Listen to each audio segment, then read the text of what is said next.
Yep, I think we can get started. Okay, sure. So today we're going to be talking about ML in internet industries and making it work. So I'm Aditya. I'm an applied scientist at Amazon, and I'll be interviewing Aruna today.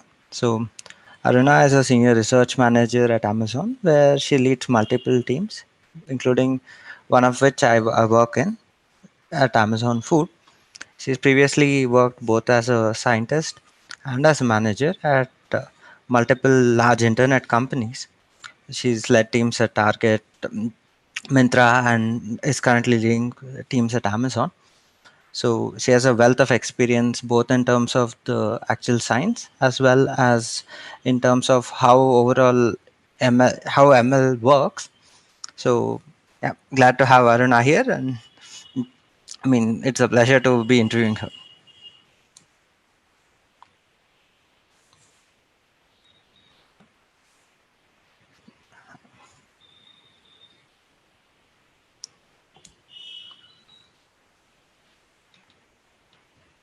I think Aruna's on mute. Or... Hey, folks, can you hear me? Sorry. Hey, thanks, Aditya, for the introduction. I look forward to talking to everyone.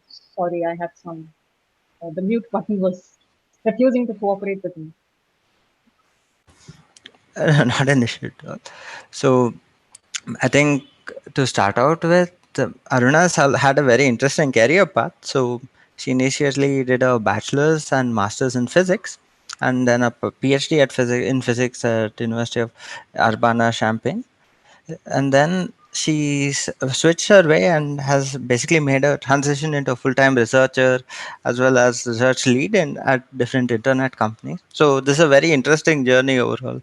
So I mean, how did you make the switch from physics academia to industry, and what would be your advice for undergraduates just starting their career in ML?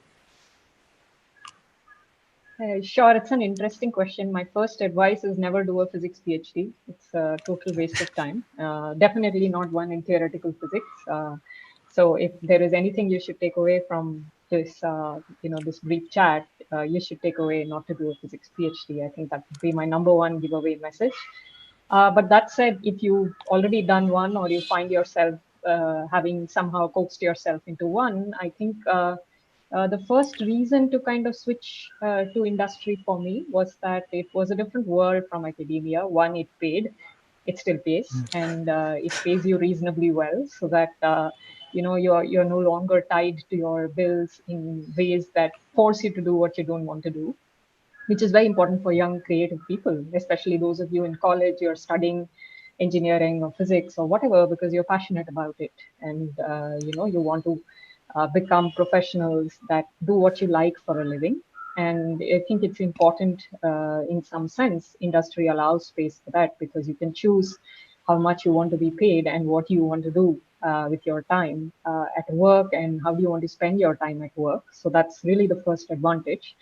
The second thing that prompted me to make this switch was, it was interesting to make impact very very soon. And I think with internet companies, any software that you write, however intelligent or not intelligent it is, you immediately see a large number of customers using it, and that is something which may or may not happen in basic scientific research. It may not happen even in industrial research if you're doing something that is, far out. So after doing a PhD for many, many years, I won't tell you how many, and sticking in academia as a postdoc, I, had this starvation for a bit of a dopamine shot every now and then. Every month you get a nice high of, yes, people have seen what you've done. Yes, it was useless, or yes, it was useful. So I got addicted to that a little bit in the industry, and that's how I stayed. So my advice would just be do what interests you. Both of these can be interesting. Some people like, at different points in time, people like different things, and it is totally okay to follow what you like right now. If what you like right now is to be thoughtful, is to learn much more, produce slowly, and pace yourself, then I think any academia offers that space, offers intelligent people to learn from. If what you like doing is getting out there very fast and just building things very fast, then I think ML is a good career. You can suddenly with a simple algorithm you reach hundreds of billions of people. And then don't just restrict yourself to ML. And there is a world out there of software development that may or may not use ML. It's really a rapidly growing industry. I think you guys being in Pilani, BITS Pilani, probably don't need that spiel from me. But there are also other interesting avenues. So my 2 cents, really not advice, not that I'm much more qualified, to young folks would be just to what you have a gut feel for, and you will not regret it. You'll learn from it. But I think the principle of instant feedback and being able to just set up something quickly and get it working is a really cool aspect. What skill sets would you recommend, like early undergrad students, let's say people just starting in the first year, second year, or just starting to explore different things, try to pick up over time? Or how do you start? How do you think people should spend their time in the undergrad while trying to build a career towards, say, such roles? So I think the first thing to do is to learn to code and learn to code comfortably, regardless of what you like to code on, right? Whether you like building applications, front end, back end, whether you want to run models, whatever it is, being used to a screen and being used to debugging in different environments is, I think, the biggest learning curve. When you're young, it's easier to do. So I would say get your hands dirty as much as you can as part one. Be sure that you are doing different projects, whether it is academic projects or it is stuff that you do on your own. These days, BITS also has industry collaborations. You have a developer club that actually does consulting projects. So you have lots of avenues to go try and code. So do it without, being very strict with yourself on how much you should achieve, but do it to just get used to it. And I think the second thing, which is very rare in the industry, which I really look forward to young Indian talent bringing, is asking questions. I think a lot of corporate life is about streamlining and doing things as an assembly line. So one of the things that we miss a lot as we grow and scale as companies is people who question the basics and people who try and look at doing things slightly differently from others. And I feel like people who are fresh out of college are the best people to do this. You're unafraid, you have nothing to lose, you don't have a reputation to fear, you don't have anybody that will remember you and feel bad about what you said. You are up and coming, you have maybe 40, 50 years of a career left. So really you should be questioning everything, and you should be thinking about things as if this were all up to me and I owned this company or this enterprise or even this research lab, will I be doing this? And whatever seems to you like not, ask questions and stay empathetic, listen to the other person and listen to what they say on why they didn't do it that way or why they think it's a bad idea. And I feel that's really what you can do as first year, second year, on rethink everything and ask questions and be ready to do more of that in your when you graduate from your fourth or fifth years, depending on what programs you're enrolled in. Got it. So I think in general the audience has basically, I think, starting out and they're figuring out what clubs or what activities to pick up and what to go into, and I think this is definitely pretty important. Moving on a bit more to the practical side of things, I think so. What role do you see ML? Currently, I think MLAI is practically getting embedded into most businesses. I mean, I think in practically every feature.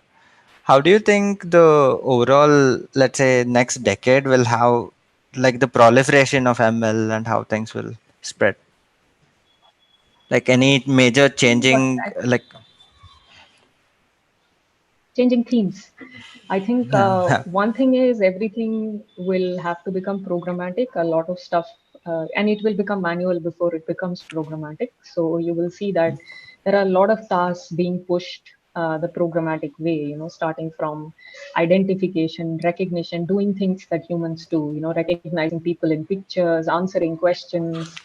Of course, doing things that computers are meant to do itself is a long journey. I mean, nothing is digitized, especially in the Indian scenario. You all know that all business processes are not digitized. So there's a huge industry out there that is that's growing, and that's largely growing because there's so much to digitize and automate from a business process standpoint.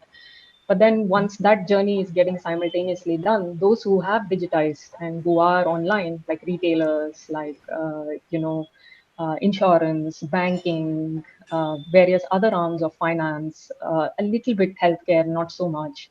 All of these guys now have data and processes automated, and they want to be more intelligent, more effective, reach out to larger customer bases. All of that essentially gets done by ML, because unlike your science or unlike your scenarios in conventional computer science, these are new spaces. Nobody knows, for example, how to make a bank efficient. Nobody knows, how do you reach more customers if you have a e-retail site? Will improving search help? What is the meaning of improving search? These are not things where you have a recipe where you say, make sure A maps to AE, make sure E maps to I. You don't do those kinds of things. You just want to know what are customers doing, and customers are doing this across the globe at internet scale. Everybody has distinct attributes, and that's where ML is what you would use, where you look at everybody is doing different things I have no clue about, and now I want to make it smarter. And almost all industries that have digitized over the last 10 years, you'll see, are in need of such talent and in need of people who can use machine learning to this effect. So a large part of what you guys will do over the next 10 years, if you were to choose this field, are to help these folks make much better decisions, sometimes change even the problem statement. Rather than improving search, you could actually say, I don't want anybody to search to find the product. I will just flash them things on their screen, or I will do the equivalent of Alexa or Google Home. I will let them have a conversation and discover things. So you will have opportunities to both improve, make efficient, as well as redefine and disrupt and do something new that nobody could have thought of.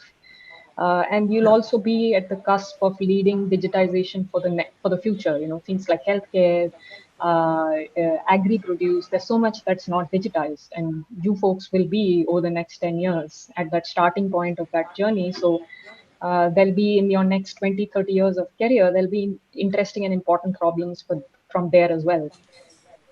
Right. So I think on that side, basically, as an undergrad, I think to prepare, I think on one side you see a lot of flashy things in research where people are trying to push the SOTA. They're trying to build new algorithms that are extremely large. I mean, in the case of NLP, you're starting to see billion parameter models to that extent and things like that. However, I mean, how much of this research ties back to what people use in industry? So, as in, how do the latest developments tie back? So, I mean, as a student, when you see those improvements, how much does that reflect on like what you do at? At work, Yeah, is that your question? Or what you do at your yeah, first job?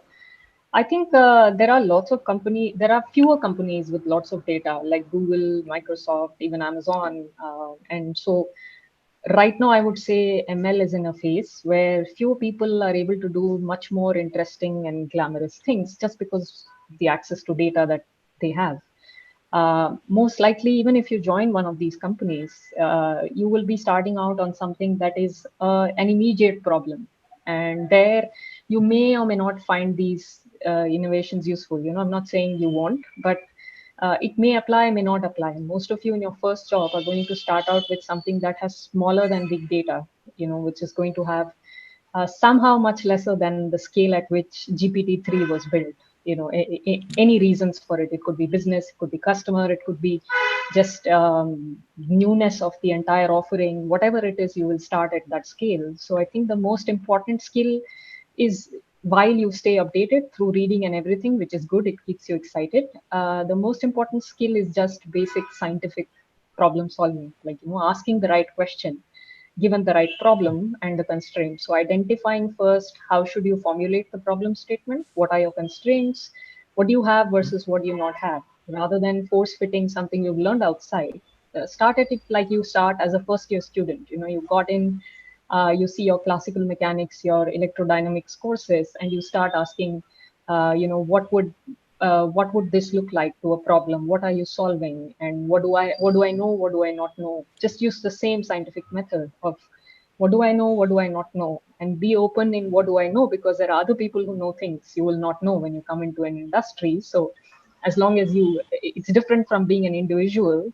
When you're working in a corporate, you're allowed to ask questions. It's not a test. So Yeah. collaborate with lots of people, figure out what everybody knows today and what everyone's constraints are today, and then try and formulate that problem statement. Sometimes things like, for example, BERT is very successful in most Mhm. contexts. People use BERT to a great effect in NLP problems, even of small data, because the embeddings are now so well trained and available. But a lot of like GPT-3 is not open source. Even the newer things that Google is publishing, Facebook is publishing, these are not open source. So there's very little likelihood that you will get your hands dirty with that. So read it from a point of understanding, but know that getting your hands dirty is probably the first practical skill you will be tested on in the industry. Right. So I think one more thing basically is like, say, once you put these models in the real world, I mean, it will be very, very different from the settings where in research, like you're working with a clean, pure data set. And I think there seem to be many very different challenges, even that I'm starting to find out about. And I think people in general encounter in industry when they just try to port the SOTA to a problem. So how do you, I think my question is more of how do you evaluate real world impact and find the right models in that space? So I think you mentioned an important point. When you're doing research, your aim is to use as much open data as possible, and your aim is to show that a particular method or a particular line of thinking improves the state of the art by some incremental amount, sometimes by disruptive amount. It's good. It teaches you how to think. In the real world, there are many constraints. Like you said, one is the data itself. You might have not just unavailable data, but unclean, misrepresented data. To give a very practical example, let's say that you want to know what is the inefficiency when, let's say, Swiggy delivers food to you, right? So you might find, for instance, Swiggy is not logging the time that somebody started delivering, has not logged the time that somebody took a break, right? You will see all that, and you will see that when somebody is carrying a real cell phone and you're tracking their GPS, you may not get the accurate position data at all. They might be all over the place. You might find that sometimes people are jumping in implausible ways, and sometimes what looked implausible actually happened in real life due to some reason. So all of this complicates how you use data. And I think rather than worrying about what is the right model to use on the problem, the question is what is the first, simplest, fastest way to solve this problem? Let it be the stupidest way. I mean, if, for instance, you have this problem of, what should I show to somebody who is logging into Swiggy, right? Even if your simplest first thing is to show somebody what they bought last, right? Basically, you have to make sure it is data driven, not a bias from you, not saying that everyone loves sweets first thing in the morning or everyone loves eggs first thing in the morning, but everyone loves what they looked at last, or everyone loves what they purchased last. As long as you start in a way that you can self correct, that really is the first way to solve problems. Find out what is the first minimally self learning program that you can write, and then when you start getting new ideas, don't worry about state of the art, because real life problems never need to demonstrate state of the art. You don't need to have the state of the art model solving something. You get no extra points for some of that performance. All that matters is function and how much impact it creates. It matters very little whether it is the state of the art or not. And I'm not saying that that invalidates research. It's important to know what state of the art. It's important to understand all of those concepts. But in the practical world, it is important to think again from first principles. Just like if you were a researcher, you would worry about this. You have to ask, what should I worry about as a person who is trying to make an impact for somebody who is buying this from me, right? And that Right. will change your paradigm to asking what should I solve rather than which model should I apply. Right. I think a follow up based on this, actually, there was one from the audience. So there are a lot of things where, say, customers might not be able to properly tell you what they want, or like it might be very underspecified, and basically you would not have clear metrics from a customer point of view simply because it's not tangible. So how do people approach problems and judge the effectiveness of the solution in that space? So again, it's we default to scientific methods even if our customers don't know them. Like we try and figure out, is the problem statement so vague that It is a behavioral thing. Some people might say that I don't like search, but what they actually mean is that they just don't like shopping on whatever you have created, or if it is not a shopping context, it's search, Google search, then they just don't like Google for whatever reason, right? Then you have to dig in with more questions on why don't you like this? Is it because the first results are ineffective for you? Are you put away by something inappropriate you see? It's again the scientific method trying to narrow down what is it that they want to say and want to hear. Typically in the industry, you'll find this thing called product management as an area. It's not necessary. Some companies have it as a separate job. Some companies, especially if you're in a startup, expect everyone to do it. So it's really asking your customers scientific questions until you figure out, have a hypothesis on what is it that they are bothered by, or what is it that I could do better for them. And after that, looking for how will you collect data on this. I mean, is in the case of I don't like Google search, will you look at abundance? Will you look at the number on which they clicked? Will you look at the average complexity of the query? What is it that you should take as your first target to improve? And always pick something that will have a cascading effect, so that it's not a small problem to fix that you just fix and then you learn nothing, but something that if you fixed or didn't fix, you will notice in another metric, right? Like if you don't fix abundance, you will notice it maybe in the clicks. If you don't fix the slot at which somebody clicks something, maybe you will increase abundance, right? So look at it like that, and try and apply the scientific method would be my biased 2 cents, because I am from science. So that's what I try to do. But I think it's an interesting question. Different people will give you different answers. There are people among designers that have told me that this is not really a scientific problem. It is about making a mental model shift, changing how people perceive things, and maybe the argument that is popular has been that maybe the iPhone in many later versions never did anything too much better than the other phones, but it just seemed much more nicer, right? And I think as scientists we devalue that, but it matters a lot in business, because your customer has to feel good, feel like they're getting something that is worth it. And I've seen this work. I've worked at fashion companies, and by reorganizing and redoing their user experience and UI, people have made a big change to sales that probably very hard to explain as a scientist, but you will be surprised that authenticity, prettiness, or just being acceptable matters a lot, much more than efficiency for business. So those are the two approaches I know of. Just an intuitive feeling of this doesn't look right, and let me do it the way I would love it, and something that is marketable, or go down the scientific method. I mean, there might be more ways, but I would be curious to learn from the audience then. So I think at Mintra you've led a lot of the successes, and you've been in charge of a lot of ML deployment and DL deployment there as well. So what were some of the challenges you felt in like using deep learning in that for those kind of problems, or any particular case studies? Or? So I think one of the interesting things we tried, it was an experiment, was really on can we use deep learning to generate fashion, and I think that just came from sometimes we borrow from SOTA and we try cool things. It's not always about, like you guys said, asking your customers what they want. Sometimes it is thinking like a customer and saying, hey, if I do something, will the customer pick it up? So we were trying to use GANs to generate images of fashion, really, like design a new T-shirt, as a problem for a image-based GAN to basically solve. And then we tried a bunch of deep learning approaches, and some succeeded.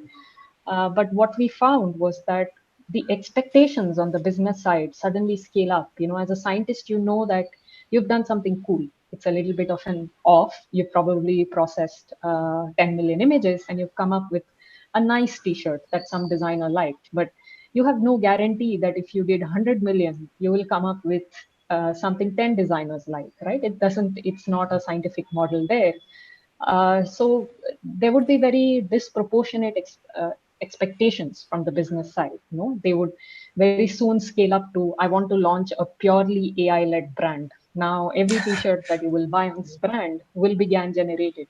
These are hard to explain that, hey, this is, I might fail at this. and you shouldn't plan an entire apparel line like this, right? And the way a conventional business manager thinks about it is, okay, you say you'll fail, I'll put some designers in the midst, right? I'll make sure that in case you generate junk or you generate something distasteful, I have humans who are good at this looking at it.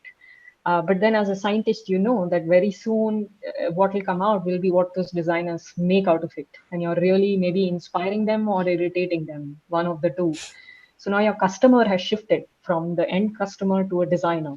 And now everything has shifted about what you should be doing. So these were some interesting behavioral things I learned on how do you manage expectations and what is the best way really. If you've managed to do this, is it a research paper? Beyond that, what should you do as a business person in deploying this? Was really making fashion the best way we could have deployed it, or was there scope to do productivity tools for designers? Was there scope to do other things? I think those are questions I would have explored as a researcher and as someone having a research team.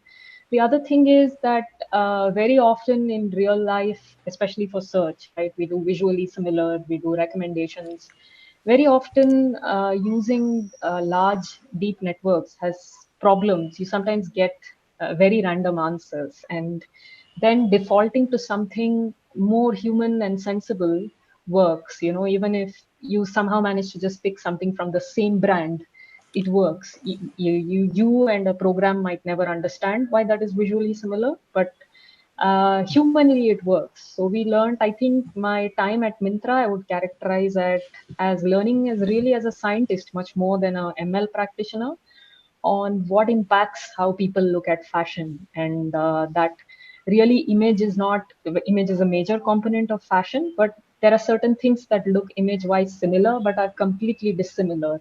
Fashion is a lot about it's a language in itself. It is how people dress to make themselves heard, at the risk of being cliched.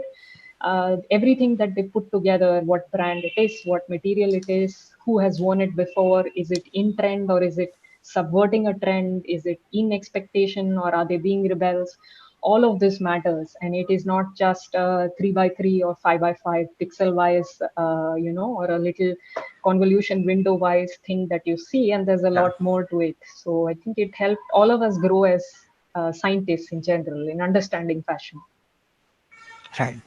In terms of, I think this is more of a application or let's say technique point of view. So let's say you develop solutions. You initially, as you said, you try to get the first thing that works really well. But I think after that, there's a continuous iteration process where you're going to be building new models. You're going to be iterating on probably the infrastructure part of what you show users, and then at some level, you once you have deployed the solution, you're getting feedback say 1 month later. You're trying to iterate over that. So how hard of a challenge is that? And also I think infrastructure in terms of setup of like training, building these models, how is it simplified? At Amazon we have a lot of tools like SageMaker and things like that, So but if in you are general. working at a place like Mintra or some other, these are things you'll have to do on your own. If you're working at an Amazon, Google, or Microsoft, you will have developer tools that you will spend your first month picking up on how do you make a training pipeline, how do you deploy it, how do you retrain it. Every large company that's been doing this for 20 years will have its best practices and will have reasons to do it that way. So you typically begin by doing exactly what's asked of you, and then just look at how would you improve on it. Look at the standard operating procedure and copy it. In Mintra, it would be very varied. In a place like I would expect any non-cloud, not yet on the cloud, not yet large enough, where Mintra was then, it's probably now with Walmart and much bigger. I'm sure Walmart has its best practices, but when you're in a startup or even in a unicorn like Mintra, you will do your own thing. Some people are comfortable in AWS; they used AWS accounts. Some people were comfortable given a bare metal, which is just give me raw compute, raw storage, and I will figure out how to make this work. Some people were comfortable copying either of these sites, and some people waited for certain infrastructure to be developed. So there were infrastructure teams. For example, there was a team that would build data warehouses. There was a team that would sessionize data, especially in internet scale. What comes is a continuous stream of clicks and activities from users. So, somebody needs to write, if you will, a map reduce job, or a job that reduces all of this to user level sessions. User one, session one, this happened.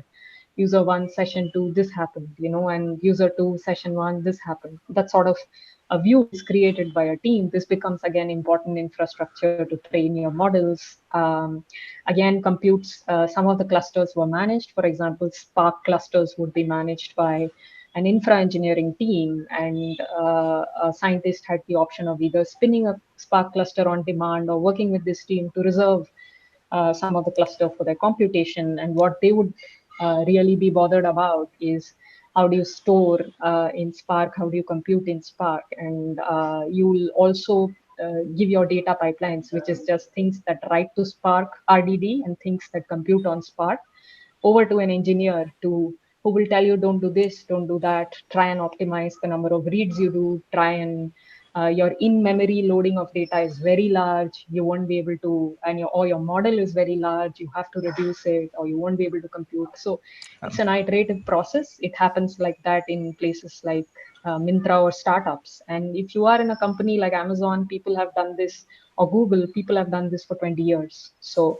there'll be a set of procedures to check on, use this for this and check if this goes out of memory, set up these alerts, set up monitoring. So I've seen really new applied scientists and new SDEs have both opinions. One feel this is having a standard operating procedure is nice. It gives them guidelines and tells them about things they don't know yet. The other feel like it's too prescriptive. They would like to go in and be crazy and figure this out themselves. So both exist, but I think every company does not have infrastructure, does not have things that a data scientist can immediately go and be productive on. Only very large companies who've done this will set this up in ways that you can be productive from day one. Most small companies don't know what does a researcher or a data scientist do, and what they will have is transaction systems and business processes automated.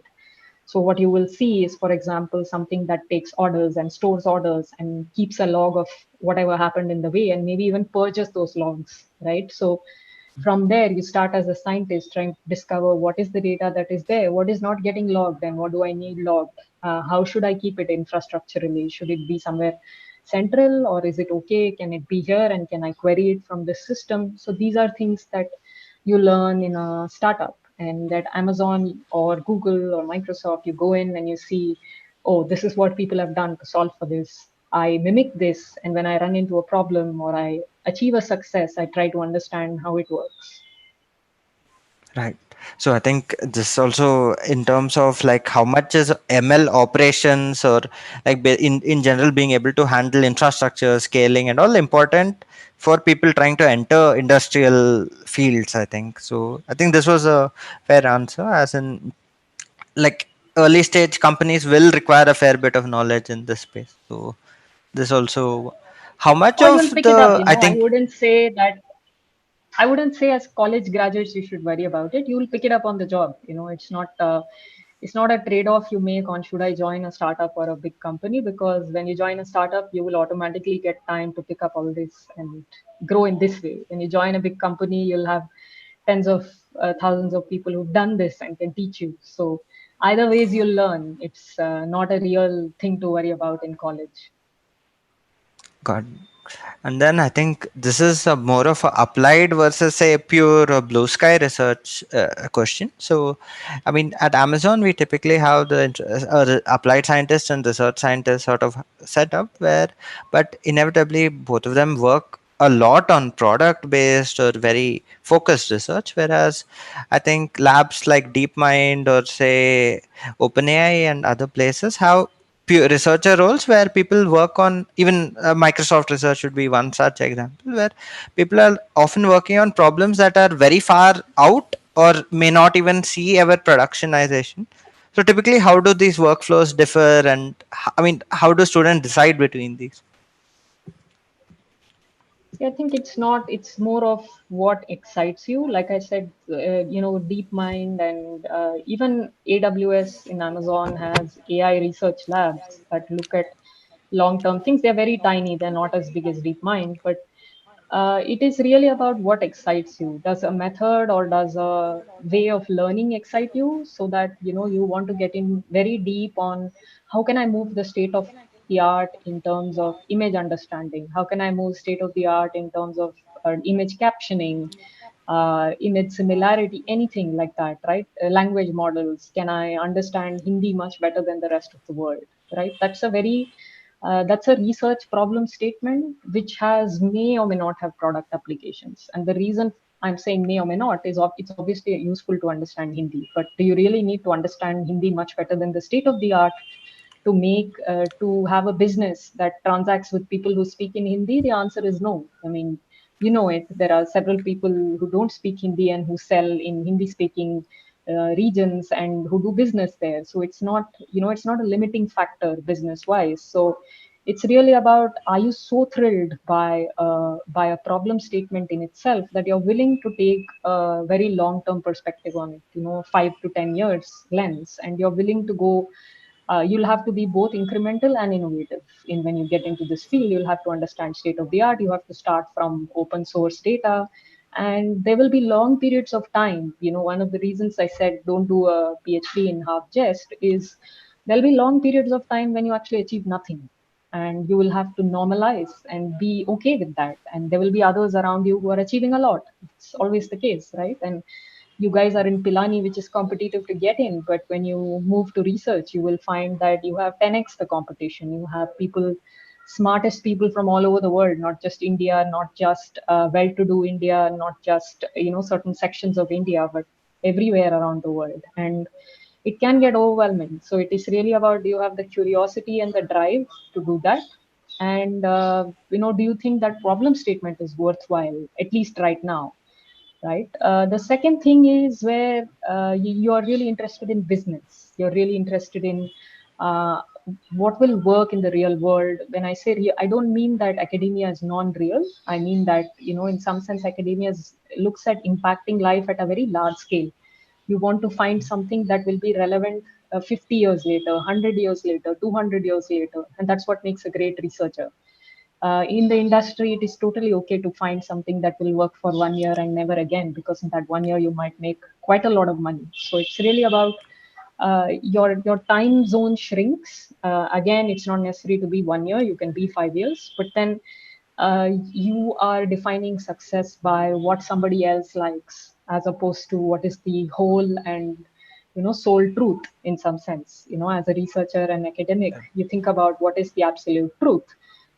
In business, you have to think about what is it that someone wants. You are no longer important. There is no notion of the whole truth and all of that. There's no fact. It is that you're serving a bunch of people who want a particular need met. They have to be happy by getting that need met. So it's a paradigm shift. And I think there is no right or wrong.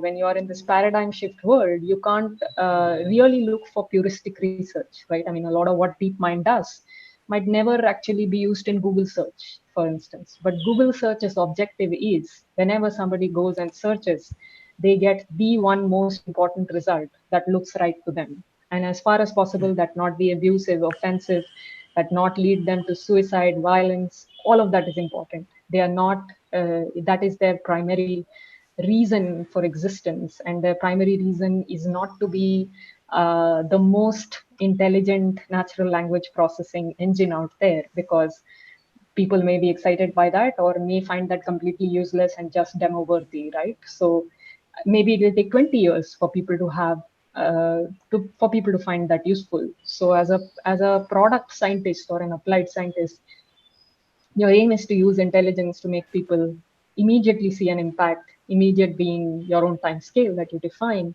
And your aim as a researcher in a deep mind, or in anything which is more long term, is to discover something that is true and goes beyond people, if I were to put it Right. that way. It's a very frivolous distinction, but that's how I think about it. And so if you think about being a researcher versus an applied person, you have to think like that. This also means different things for your career. Your career will grow in a certain way if you're a researcher.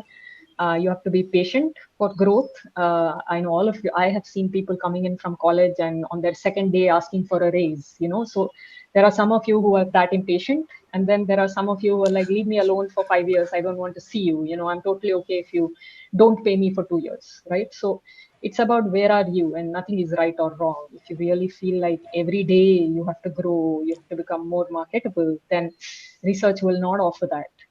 If you feel like it's okay to do nothing for a long period of time, but when you do something, it has to be, true and lasting for 200 years to come, then research is the right place. No one is going to give you that length of time and that periods of, non-productivity when they are paying you for making business run. The running status of the business matters much more than the truth, right? So it's different careers, in short. I think that's a great answer. I think overall you covered. This is particularly, I think, a lot of people are curious about, especially when they're looking at ML, because you see less of the immediate product side of research. You see the papers. Yeah, I think this was mostly the set of questions, and thank you once again, Aruna. So this has been a great Sure. time talking and discussing things with you. Great. Thanks, Aditya. Any questions we're waiting for? Or I think there are a couple of them where I mean I think this is a very researchy thing, but it's a minor thing. So I think as more and more AI gets developed, there seems to be also a lot of adversarial AI coming up in places where people are pretty much breaking practically. People are finding that ML systems are very fragile, especially deep learning systems. Even without adversarial ones, we've found that language models can generate offensive text. With adversarial attacks, it even, how is industry dealing or trying to adjust to this? see, there are two ways. One is you try and figure out, on the research track, how do you make your model robust to adversarial attacks? There are people who are going off and doing that as research scientists, even in the industry. And then there are practical things also that every scientist does. Like if you put in a model to give search results, you will soon find that at internet scale, especially, there will be some user who will manage to put in a non-offensive term and generate an offensive result, or vice versa, right? And uh, you have to be creative enough and think ahead. And so when you're putting out things, sometimes people do adversarial experiments by themselves. They build in robustness by even using rules, by even using guardrails. You all know about this famous, Google faux pas when an African American or a couple of African origin was recognized as gorillas. And really the first solve, you don't have time to get into adversarial attacks. You have to go and remove the class gorilla from your identification. Just, that's the first and the most stupid thing you do, and you ship that. And after that, you start thinking, what are other things that could happen? And I should first block them, right? So that is the difference. When you are in a practical situation, you try and see, I first need to stop the harm. And then I start incrementally trying to toy in, like, what is the way that I can think ahead? Is it over biasing on color? Shape? Where is attention focusing? Can I look at attention based models and get something better out, right? Is that a more scalable solve? Whereas somebody who's doing adversarial attacks as a research area will think even beyond attention, will think about what are the different types of adversarial attacks, and how can I find a framework in which I can at least address two of them.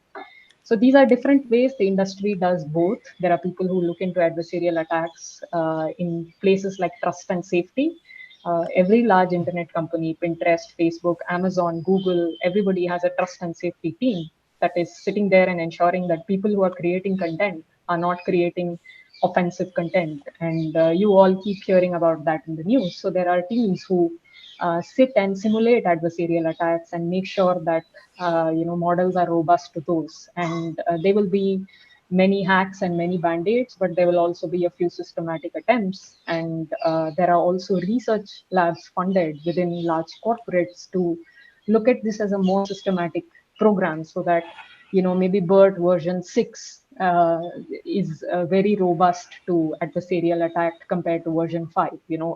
Can version 9 be made mostly not fragile to adversarial attacks of simple cheating, right? So those kinds of things will again get looked at by people who build foundational models and capabilities, but everybody works on it in some way or the other. Any model you put out will see adversarial behavior, intended or unintended. Like sometimes you will see that customers slightly modify search queries and search the same thing, and they don't intend to fool you, but they're intending to get their job done. And that still becomes adversarial for your model because they're training it very differently. So everybody deals with it. In short, every applied scientist who goes to production will see adversarial behavior and adversarial data, and everybody takes a different approach. There's no, and everyone is supposed to. So this is how industries really are tackling it.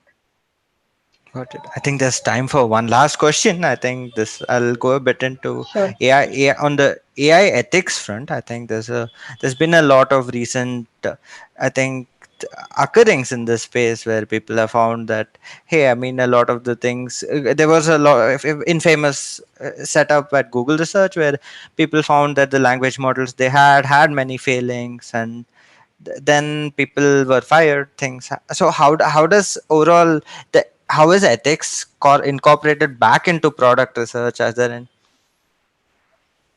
See, it rarely happens that products fund ethics investigations, right? I mean, as a product scientist, your large aim is to make sure nothing goes too wrong for your customer. And ethics becomes, right now, is really in the research field, but I'm pretty sure it will translate just like adversarial attacks very soon to what every applied scientist or somebody who's using ML as a practitioner, even as a software developer, will have to contend with, because more and more data that you see, the more and more biased your models will become. A simple adversarial attack can expose an ethics flaw you never intended to put in. I mean, just like that Google example, it was never your intent to do that, but guess what? That's what you've built. So everybody is going to get exposed to this, is already getting exposed to this.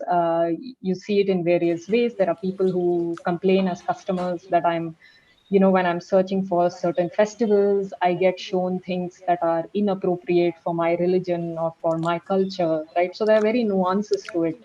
I remember receiving complaints in a particular retailer, not to do with my current job, but where every time people went and looked for just season's greetings, there during Diwali, they found pictures of Lakshmi and Ganesh on sweet boxes, and that offended people who felt that this was trying to convert them in some way. They just wanted gifts to give to people, and it needn't have been religious gifts, right? So even if you write a simple application like search, a very simple application like recommendation, you do get bombarded with a lot of ethics things on, have you overtrained on certain kinds of data? Have you over-indexed on certain kind of features? Are you applying attention to the wrong thing? These kinds of things come up, and it's not yet become an internet scale problem, but I think it's just probably some 3-4 years away from becoming an internet scale problem, when because people are just becoming aware of how their data is used. People are just becoming sensitized to how you learn from them. Just now, various governments are coming up with regulations on how to handle people's data, how to keep it private, and as people start being more comfortable with the notion of data belongs to me and you are learning from me and citizens like me, then people's expectations of what you need to do will go up. And then you will find that ethical things blow up because people expect to be dealing with a very big entity that has a lot of human beings. They don't care whether it is ML or not. And suddenly, the kind of questions people expect you to have a high ethics bar on will go up. So maybe you guys, when you get into the real world, will suddenly be solving these problems.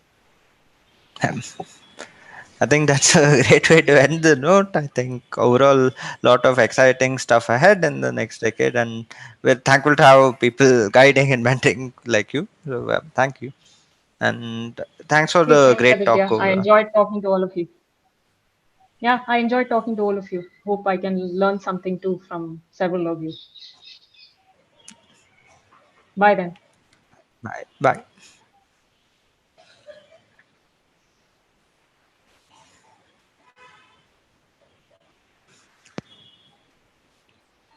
So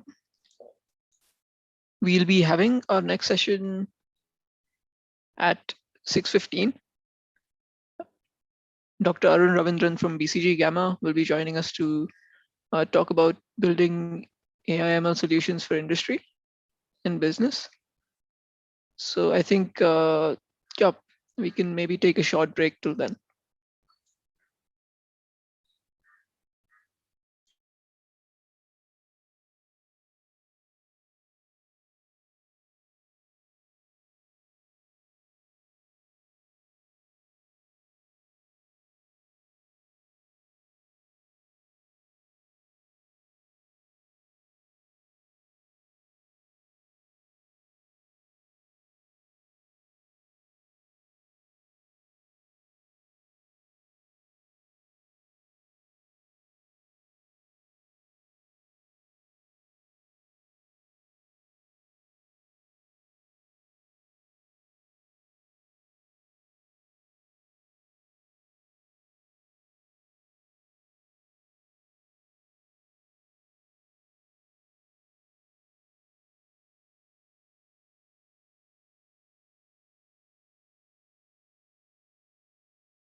Right. Okay. Welcome back.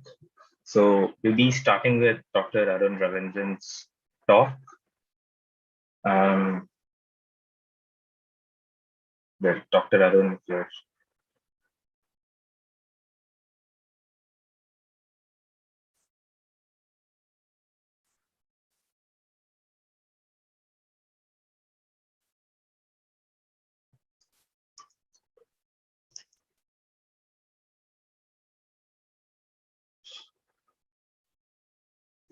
So Dr. Arun Ravindran is he's a chief data scientist at BCG Gamma.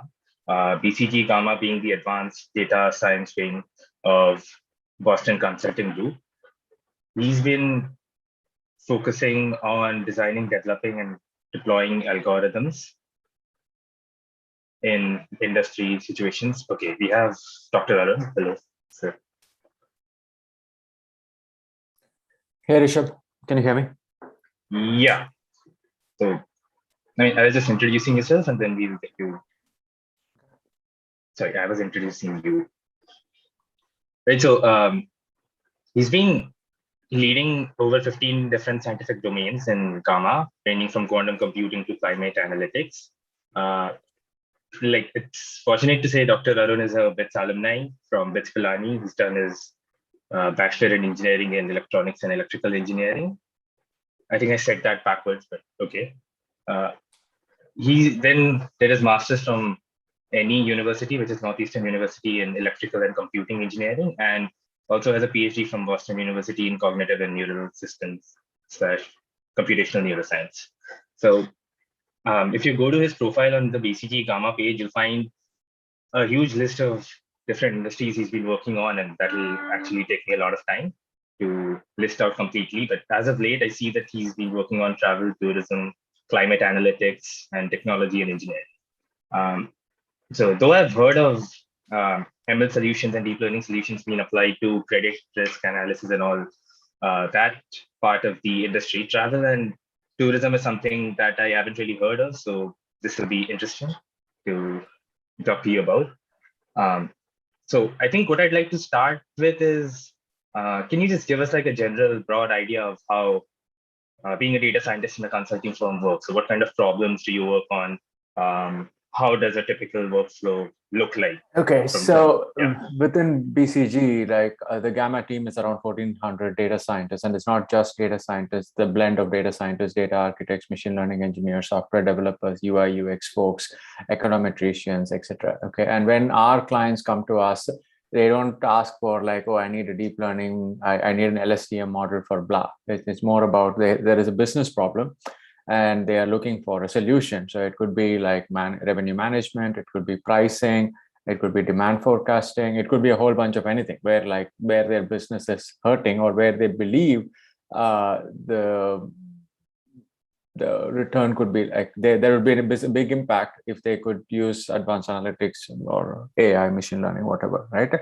And that's the context in which like we work with them. So it's more like in other words, the efficiency of the model is a given in the sense, and it's more about how that model could translate to a dollar impact is pretty much the key here. Okay, so just to kind of contextualize, this is much different than like engineering or product industries where like the mentality is a little different in the sense that you work for like a year on a particular feature or like a particular model for a specific use case, etc. For us, it's more about like solving the business case, and which is to say that we work side by side with the BCG Boston Consulting Group consultants who are all like MBAs and like business school graduates who work with us side by side to understand the nuances of the business problem and then make sure that like one, we are translating the business problem to the right analytical framework, and it might be just a prediction model. Sometimes it is a combination of a prediction model with an optimization model with some simulation capabilities. It depends, and it eventually boils down to what is the business problem and how can we solve it soon. And the good news is within BCG, we are very conscious about what we take on, in the sense that there is a lot of problems, and then there is a lot of problems which can't be solved based on available data. And then there are problems that should not be touched for ethical reasons, right? So we are very conscious on like what we take on and make sure that like one, we are able to give the ROI, the return on investment that our clients are seeking from us. Just out of curiosity, you mentioned problems that can be solved, problems that can't be solved, and third, problems that should not be touched. Can you like give an example of each one of these? Well, the problems that I guess can be solved are any of these pricing or revenue management, demand forecasting, or all like problems that can be solved. Could be solved are like new generation, like where industries are moving towards. For example, some industries are in the process of transforming themselves, and it's important for them to figure out like how analytics or machine learning or advanced analytics can help.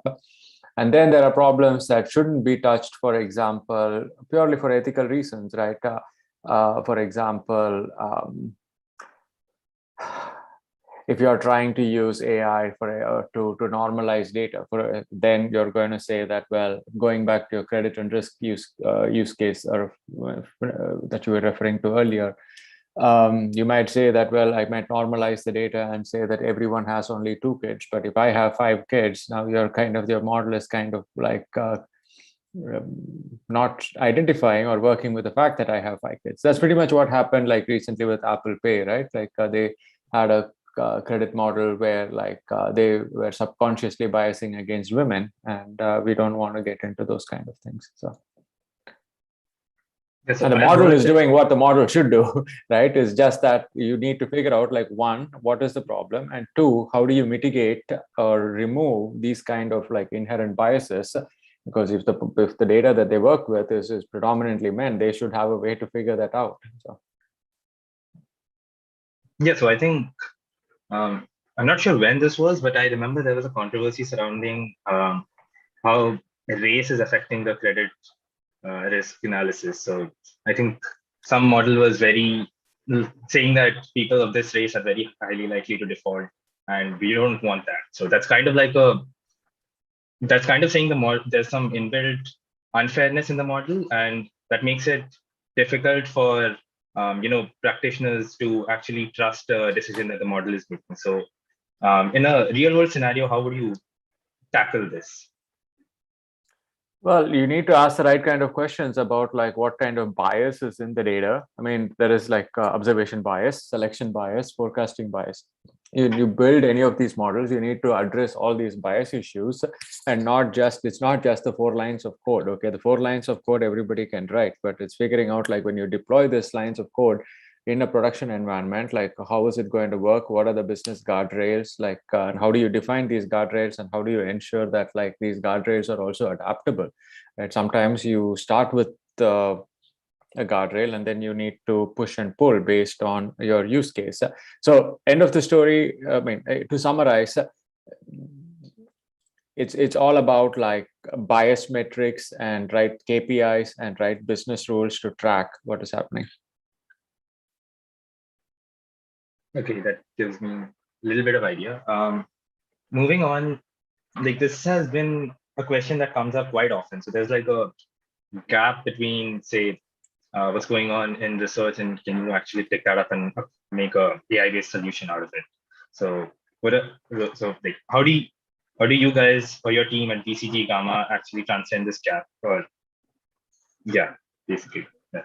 The gap in academia versus industry. Yeah, so to say. Well, I mean, we work very closely with several universities, and we have professors who are advisors for us and who work with us closely. So I personally don't see it as a divide, and particularly in my world. Okay, I'm pretty sure there exists a divide in like other sub microcosms and universes and etc. But in my world, it's not much of a divide per se, because we push significantly on like open sourcing some of our capabilities. We work on patenting to protect our IP, which we want to make sure that we are cutting edge, and in the sense that we are doing, because sometimes we can't publish, so because of IP constraints and stuff. patents to protect the IP. And we work significantly with various universities throughout the world, actually, on specific use cases and like specific professors. Okay. But I wanted to ask about what industries do you think are, let's say, underrepresented by AI-based solutions? And I mean, yeah, I saw that question come in your preliminary list of questions, and I was like, I can't think of any industry that is like specifically behind. You can argue that public sector is probably a tad behind, but that also depends on the country you choose. For example, public sector in Singapore or Hong Kong is different from public sector in US or Europe. Again, it's the size of the country and like how you're able to put things in place. I mean, this being taking the extreme position that public sector is very likely going to be the last compartment in the train, right? But others are doing like, consumer goods, industrial goods, pharma, healthcare, supply chain, luxury goods, travel and tourism, cruise lines. They all use AI in some form or the other. Okay, like so. That's the reason I would say that. Well, what is their ambition and where they are in the journey might be a little tricky to calibrate, but they are all in that journey. Okay.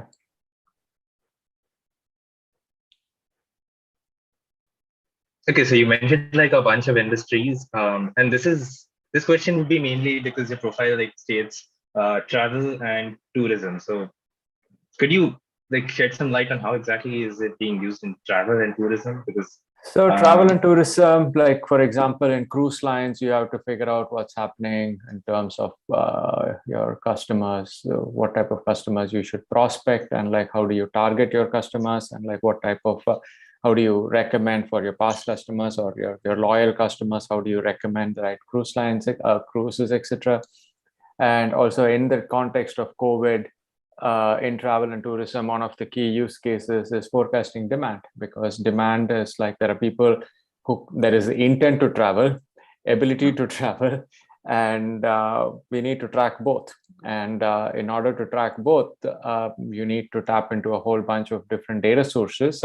Because when there is no activity, what are you going to say? Like, okay, there is no activity. Now that's not what the industry wants, because the airline industry in particular, they need to figure out what to do in COVID times as like the borders are getting open slowly, where they should send the planes. And like it's not just demand forecasting for the sake of passengers, right? There is also airline management, crew management, ground force management. There is a lot of derived use cases which go piggyback on how good the demand forecasting system works, right? And this demand is, you have to take a step back and think about it. It's like it's between every origin and destination, and it could be any day, like in future. So in other words, this is it's a combinatorial problem, and there is a relationship, like in the sense, just because you're going from, let's say, Boston to Paris, like December 1st is going to be very different from December 7th, and as you go towards the holiday season. So what does it mean? And like, how do you plan this demand forecast? Is a lot of machine learning, deep learning algorithms in place to figure out like what is the likelihood of booking activity for a particular origin destination pair to go back to the levels of 2019, right? And that is a key use case in travel and tourism right now, because we need to continuously track, and in sectors where we see marginal activity, then clients want to push more on those sectors, right? For obvious reasons, because they want to kind of increase their business. The industry has been dormant. So they have to push more on like targeting the right customers, giving them personalized offers, the emails that you get to kind of custom targeting you based on your past travel, based on your similar profiles, whatever. And yeah, I mean, the whole assembly line of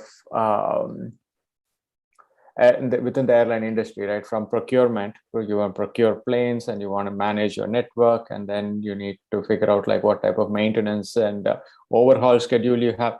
All this is predicated on demand. Just to give you a sense for how one use case kind of starts the whole waterfall, so to speak. Okay, and then once you have demand, the next is you have to figure out like how do you want to price it? Are you going to go back to your 2019 pricing, or you want to be like competitively priced because the competitors are doing other things? And how do you want to bundle it in the sense that, like, for example, like even more like what do you call it? The premium seating, right? How do you want to account for that? So there's a lot happening within the industry, primarily because the industry is more or less shaken, right? In the sense like there were no flights flying, and like and everybody wants to go back to the 2018-19, but it's not easy to go back in short notice. So just to give you a sense for the list of use cases that are possible within that I also work on within travel and tourism. So. Okay, so since you mentioned COVID, like I think COVID was like a outlier thing that happened to all of us, as in nobody was expecting it. And so was it the case that, let's say, some whatever solutions you build, did they have a problem coping up with this sudden outlier, and then how did you basically handle for those? Well, in travel, it all boils down to how do you track new data, right? Because there is all the historical data is useless. You can sit on it for a while, but like you're not going to learn anything, because in my lifetime, this has been the first time there has been a pandemic, right? And which means that like all the historical data is out. And the way to address this is by continuously updating your, continuously tapping into data that gives you a sense for customer sentiment, right? Where are people searching, where are people buying, and like constantly update, again, multiple origin destination pairs globally, multiple days of travel. You want to constantly track like what type of search activity, booking activity happens. So when you have to reset, you have to adapt. Okay, you can't throw in the towel, because again, going back to what I said at the start of the case, it's a business problem. It has to be solved. And it's not like, oh, there is no data, so we can just throw in the towel and sit back. That's not an option. So we have to collect more data or figure out a way to enhance the information that we have about our clients and prospective clients, and use that to bootstrap. Okay. I also saw that you, like, I remember one article on the BCG Gamma page that mentioned going green with AI, and the profile does mention climate analytics. So the question would basically be, how is your work in, let's say, broad sense impacting the climate change? How is it promoting going green? So we work in a lot of climate analytics use cases. One is in the emission space to track carbon dioxide and methane emissions. We work a lot in carbon sequestration, which is like helping farmers figure out like when farmers adopt like carbon smart practices, they help to capture more carbon, put it in their ground, and then they can sell carbon credits. Now this is a big market. I mean, this is an upcoming market. I know quite a few players in India as well. And the way this works is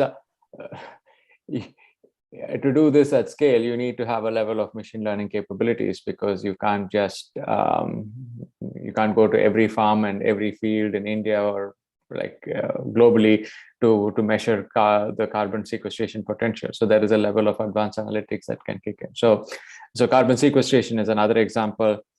Just overall yield forecast is another, like figure out like what happens to yield as a function of climate change. For example, what happens to key crops like in 2030, 2040, and what are the type of areas that are going to be low productive or high productive. We don't know. It can happen both ways, right? And this helps clients to figure out whether they should relinquish some of their current farmland and buy more, or like have different strategies to tackle their 10-year, 20-year plan. So this is like the yield is one thing. Going piggyback on yield, the socioeconomic impact is another one, and also like overall like adaptation and resilience is another bucket of use cases that we work on.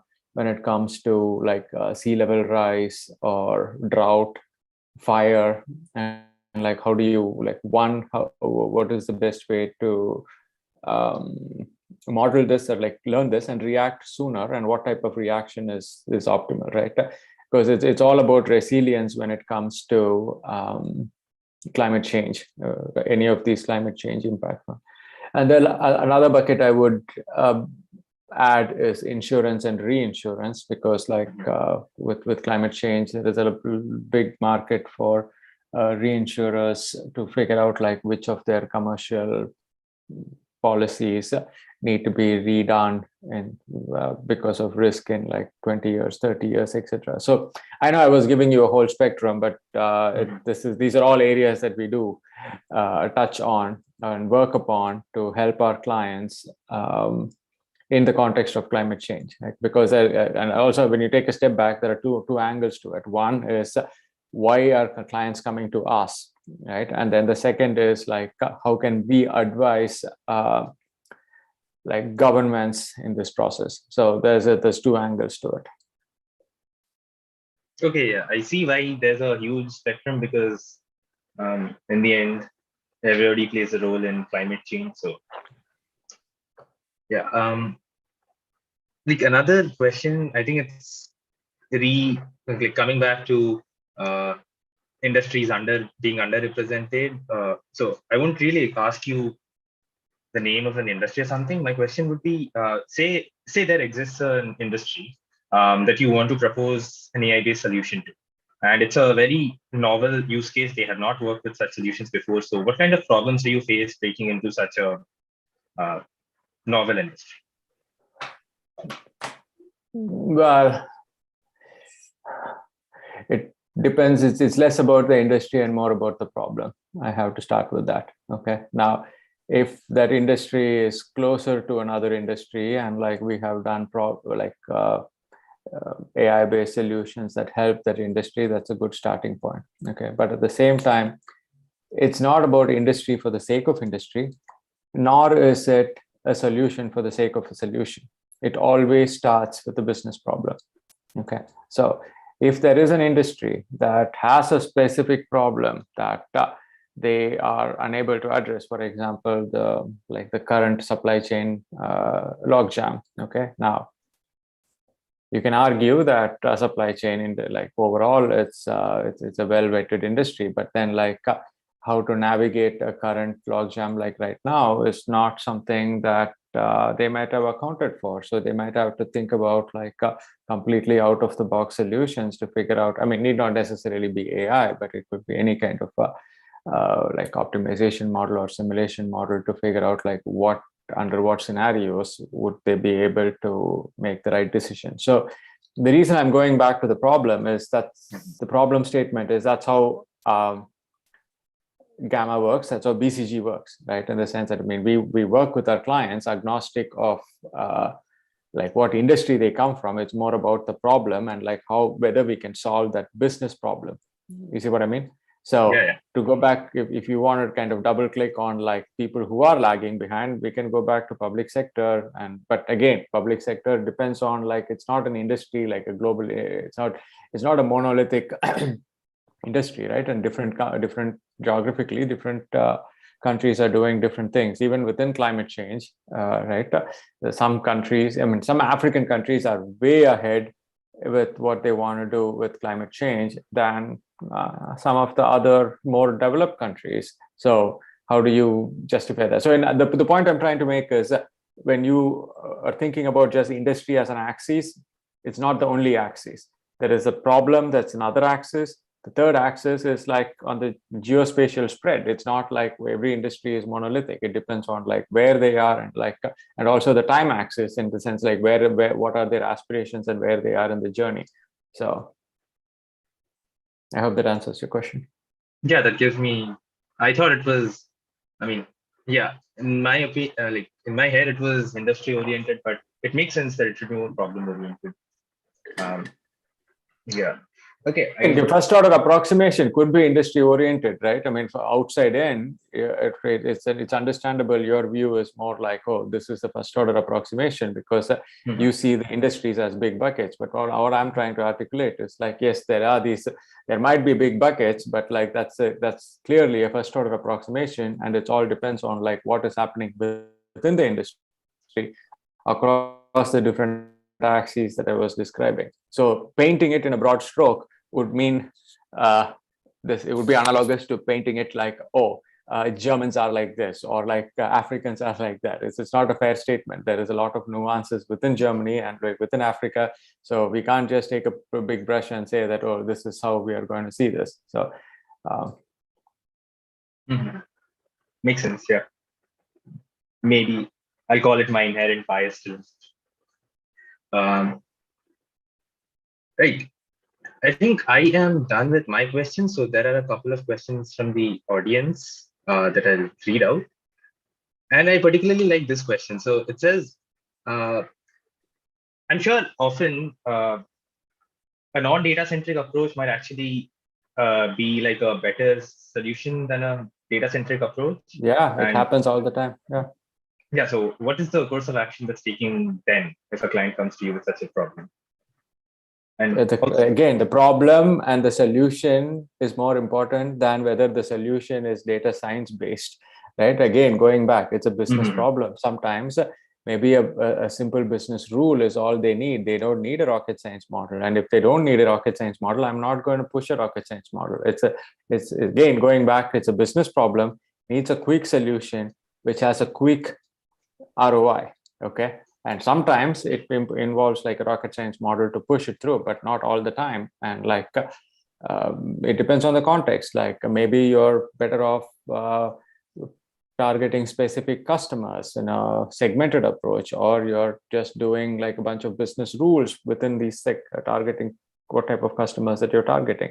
So that happens quite often. And like oftentimes it's a medley, right? You start with some business rules and then you bootstrap as you get more data, and you use that data to build your model and refine and hone your model. So can you give us an example, a quick example of where non-data centric approaches might work well?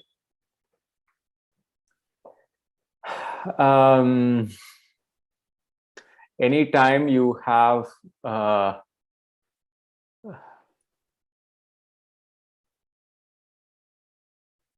cold start, you have to start somewhere. A cold start is a place where you don't have data about any of these events, right? Or about a particular good that you're launching, or like you have to figure out like a bunch of rules to figure out what are you going to do. Like, I mean, new t-shirt, new, like in fashion industry, oftentimes there is a new commodity, like a new handbag or something that gets launched, and it's all empirical in the sense that okay, do we know exactly what this is going to happen? Yeah, maybe you can build some data science around like, oh, this bag is 30% similar to another bag from 10 years ago and 50% similar to another bag from 5 years ago, and this is the sales of those bags, and you can do something. But at the same time, it's a level of heuristics in conjunction with data science.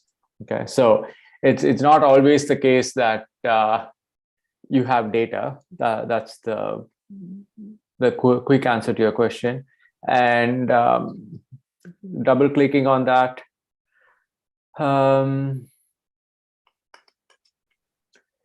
if you want to shape customer demand, right? In other words, like in the beer industry, for example, like if you want to shape customer demand, then that's not going to be like driven by what you see in the data. It's more like you are to kind of take the data and like run clever experiments to build demand in a particular way, right? And that is going to be a bunch of rules. You need to figure out which type of like beer that you want to push, which segment you want to push, and like figure out like what how much you want the demand to shape up, right? So all these are like business rules. So, and then you work in conjunction with what you see on the ground to kind of bootstrap. But like these are I mean, I know I'm giving like extreme examples, but I'm just trying to give you extreme examples which are grounded, or at least like based on my life experiences, so that it is easy to anchor, as opposed to giving examples like I mean, there are several rules-based things that happen in the pricing world. For example, the airline pricing, cruise pricing, there's a lot of rules that happen there, and not every pricing model is all based on price elasticity, right? I mean, there is a whole bunch of tier-based and rules-based pricing that happens. So that's another example. Yeah, I think that's a nice answer. It gives me like a, yeah, it helps me understand why. I mean, when you don't have data, what are you going to do with the model? Obviously. Okay, here's a question from, which is like, I'd say more technical focus. So the question says that since you mentioned demand forecasting, I think classical models like ARIMA have been around for a while. So do you prefer using such models, or has there been like a shift to data intensive deep learning models? Like, I'm going to go back to the same answer multiple times for you. Okay. I am not a person like selling solutions for the sake of a solution. The problem comes first. If there is a problem where we are better off just like deploying an ARIMA solution, so be it, as long as the model is justified. And if we know that ARIMA model is underperforming and we need to do something which is picking up the collinearity is much better across, or if you want to kind of disambiguate the time series into like basic components, and we want to kind of weight them, and we want to do something more advanced, then we can't do ARIMA, right? I understand, like from an academic angle, it's very easy to say that, okay, this is a solution and this solution should go A, B, and C. But all I'm trying to say is like, it starts with a problem. Like when in other words, there will be, for example, or there are demand forecasting scenarios where you're not going to remove the human from the loop.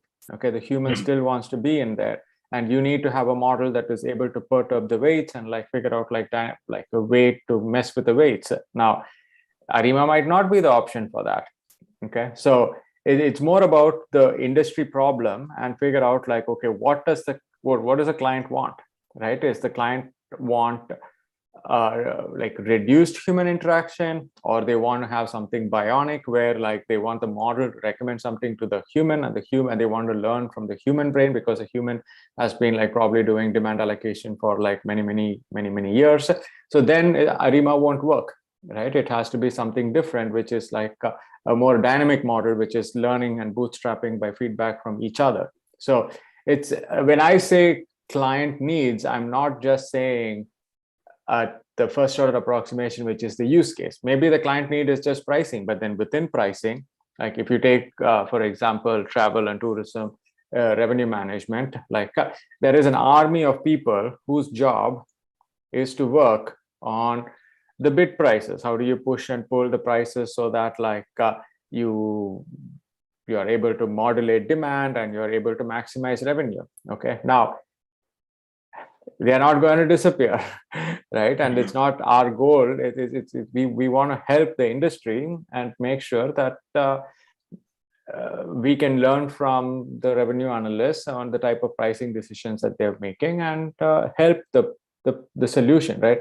So the point I'm trying to make is it's the first order approximation might be like, oh, whether it's pricing or demand forecasting, but how it whittles down to within the operation of a particular industry, that varies. In a luxury goods, you're talking about sending like 3 handbags from, for example, Shanghai to Hong Kong, right? Like you need to have a model that's going to give you the likelihood of that. I mean, most of your classical statistical models are going to fail because the 3 is too small a number and it's going to be quenched, right? So there, I can't say that, oh, I like ARIMA, we are going to do ARIMA. Far from it. It's not about the solution, and or I'm not married to any solution for that matter, right? Like I said earlier, if it is going to be just a simple set of business rules, great, we'll just start with that, and then we figure out like the goal is to help the client with the business problem, and the goal is not to kind of like go selling a particular solution. I mean, we do have specific solutions. We have a bunch of patents in specific recommendation engines, like personalization engines. Like we have a bunch of patents to kind of build the specific models and then go to the clients as well, where like more rocket science models are needed, but sometimes it's not needed, and maybe sometimes classical logistic regression might do the magic. So okay, so yeah, I get it. It's heavily problem dependent. Okay, this one is an interesting question. So, someone, okay, let's say in the uh, problem-solving pipeline, you get to a point where, say, you have a model that is working well to your specifications.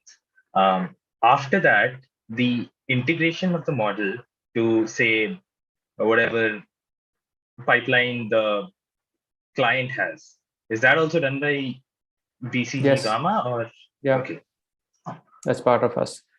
And that's the reason I always say that the BCG Gamma job is probably more difficult than the BCG generalist MBA consultants, because they can make a PowerPoint deck and they can leave. But for us, the code we deliver and how we integrate the code, it has to work the same way next week, next month, next year, and in future. So the bar is higher within Gamma. Okay.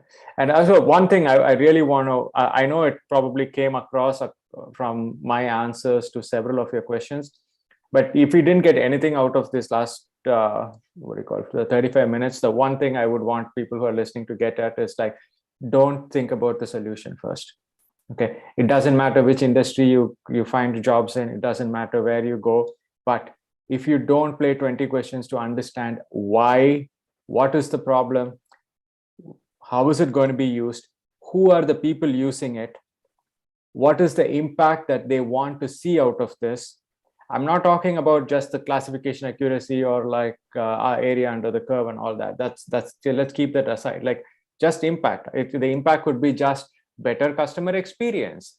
The impact could be just adding more customer loyalty for a specific group of customers who are having like loyalty issues. Okay, play 20 questions to understand what is the problem. Okay, that helps to not just see this microcosm of, oh, I got this million rows of data, I'm going to go build a RNN model and I can go home. Far from it. Okay, you were given a problem because it's going to fit into some part of the puzzle. Try to ask more questions to understand where this piece fits in. Okay, because if you don't have a hang for that, if you think that's not your job, it's going to be hard for you, because it's, unless you get a picture for like where it fits in, that will give you more sense, capabilities, and also help you grow in your career, because you're able to see the bigger picture. You're able to see like the dotted line to how it is going to be deployed. Okay, so I know it probably came across from several of the answers I gave, but like start with the problem first. Okay, yes, you did like 2 years of deep learning and like all the models, but that doesn't mean that deep learning is going to be the solution for all problems. Okay, so I hope that came across. Yeah. Okay, this might be a bit of a personal question. So I see, I mean, your profile says that you did a PhD, which I want to say was a bit of dabbling into academia. Okay, the question would be twofold. First would be, how did you find the shift and what caused you to make the shift? And the second one would be, okay, yeah, let's say people are looking to make this shift. So what kind of advice would you give them to help them better evaluate making the shift versus staying at one place?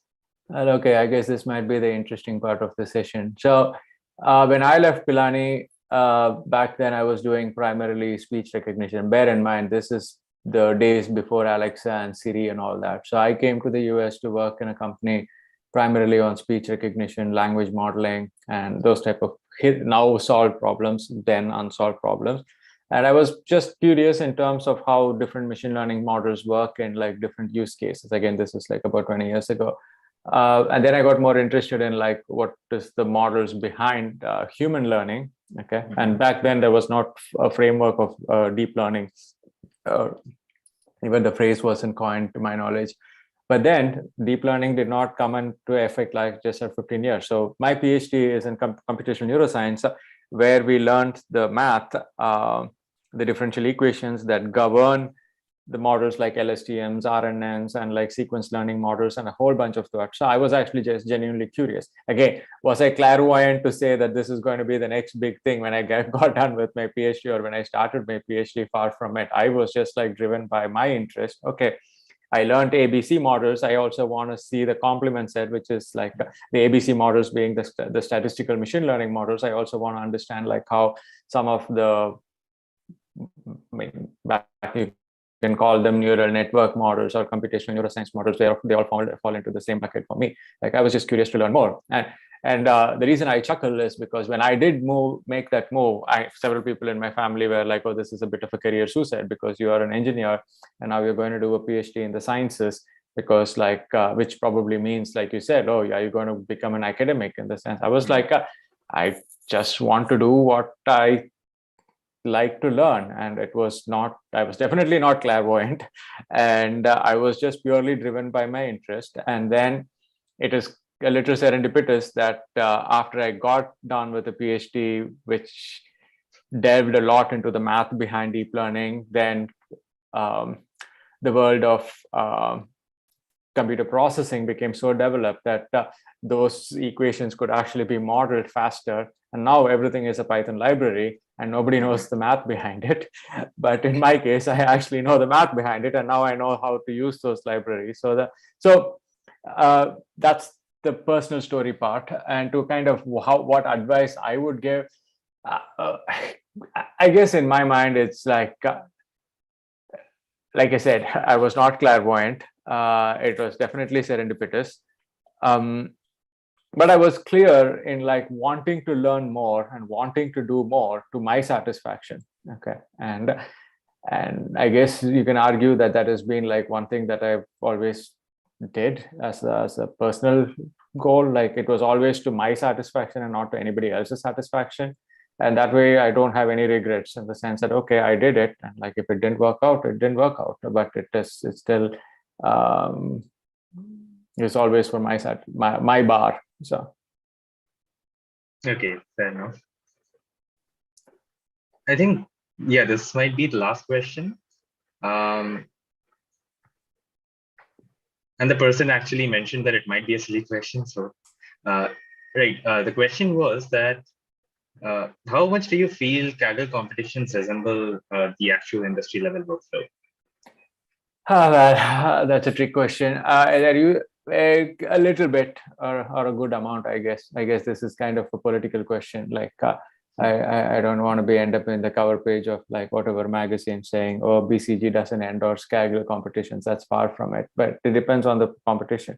Like I've seen Kaggle competitions posted by companies who have tried to solve the problem themselves or with consulting companies for a while, and they didn't make any progress, and then they kind of throw it out to get an easy way to make it into a competition, because the competition is probably about $30,000-$40,000, but they might have to spend much more if they had to kind of find the in-house talent to it. Okay, so in terms of outlandish problems, Kaggle competitions are great. Okay, like you want to challenge yourself, that's all great. But that's not the bread and butter of the problems, right? For example, you're never going to find like Renaissance or like a hotel chain putting their pricing problem on Kaggle. Okay, that doesn't mean they're not using AI or machine learning for pricing. Okay, so from a personal drive standpoint, I strongly encourage. I've done a bunch of Kaggle competitions myself. Okay, so I'm not like anti-Kaggle in any stretch of the word, but Kaggle is an extreme thing. It always goes to cases that are 3 or 4 standard deviations out. But in order to appreciate that, you also need to have a sense for what is within the 1 standard deviation problems as well, right? So just have a perspective on both. I mean, this is not like either you do Kaggle or not. It's more about like, if you do Kaggle, great, but then don't lose sight of the use cases that are just within the one standard deviation. Yeah, fair enough.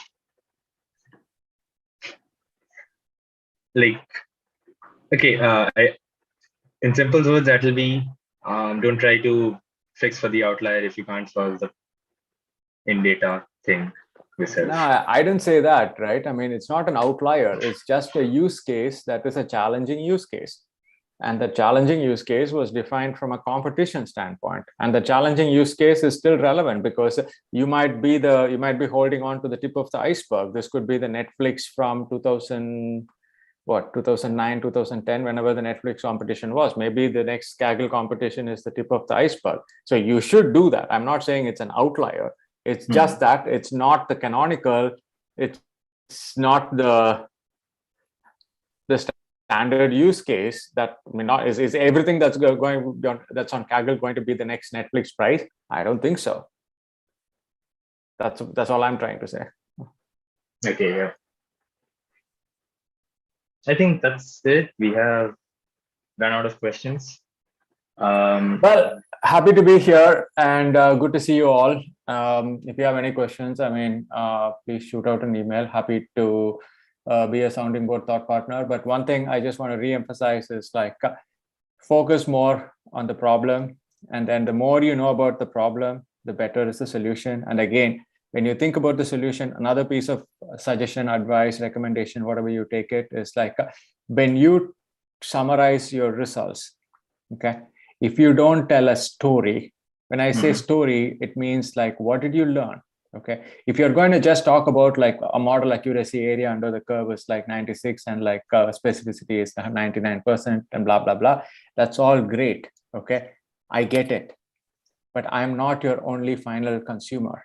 Okay, like you need to say, okay, you solve this problem, and this problem you learned, like for example, people who are 35 and 40 years of age in Bangalore in this particular area are behaving somewhere differently. Therefore, you decided to target them first. And that's going to kind of help you bootstrap to go to other cities in India within the same bucket. And then you increase the age group. Like there is a story to the use case. And the only way you will be able to articulate the story is if you play 20 questions to understand the problem. Okay, and if you don't tell the story, and if you go to any place and just give a lab report and say that, oh, I got 1 million rows of data, 14 columns, I built this model, and the model is blah. Great, it's interesting for you and your teammates in the who were part of this coding competition hackathon. But above and beyond that, it's always about the story. If you didn't get anything out of this, take away two things: focus on the problem and think about how you tell the story. And again, I don't mean story in a negative way. I'm not saying that you have to fabricate a story. I'm just saying that if the way you tell it is not interesting enough to kind of get people to listen to you and like captivate them to say that, oh, like for example, carbon sequestration, like half the people I talk to have no clue what it means. Okay, I can talk about like, oh, carbon sequestration, we built these models, it's blah % accurate. Okay, does it mean anything to anyone? Zook. Okay, there is a story. What is it going to impact? Are we going to help farmers? Are we helping farmers in third world countries? Okay, great. All these kind of make people to sit up. And now you talk about, okay, now let's talk about like where in the puzzle that I come in. So this is the context, this is the situation, this is the task, and this is the model I built, and this is the result I got. Okay, so think about that as a like that's what I mean by a story, not in a negative or a fabricated sense. Yeah, I get that.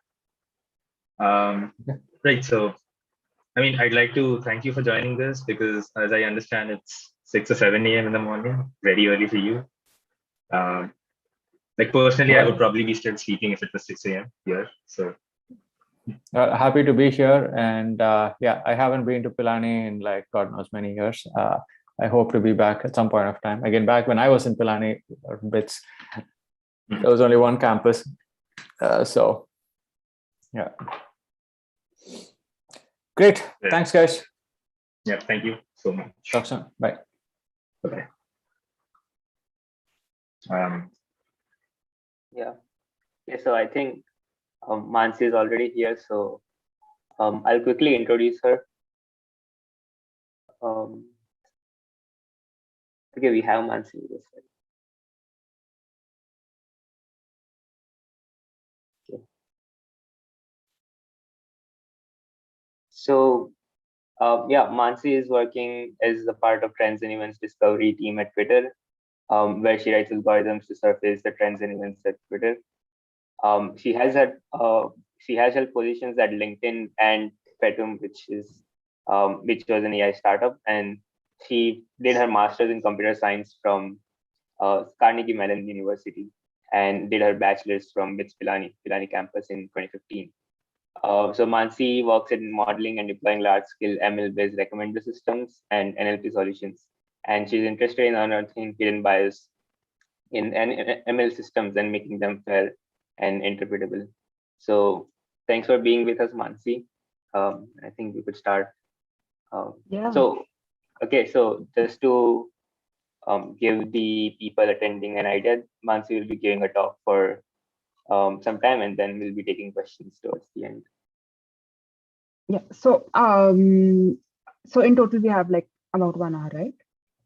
Yeah, pretty much. Okay. I wanted to present.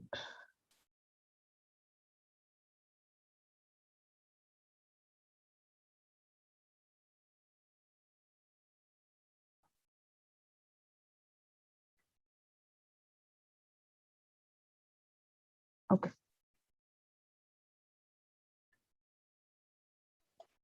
Do you have the permission to present on Zoom? Okay. Right.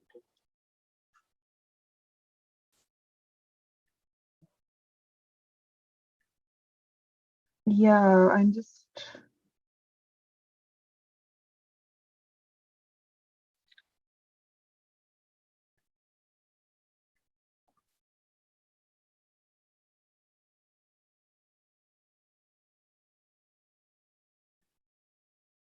Yeah, so can I share my presentation and you can present? I'm not able to. Okay, so I think Athar will have to fix that because Yeah, Yeah. I think I've given permission to share. So is there an issue when you press Okay. share screen? Yeah, I think it works now.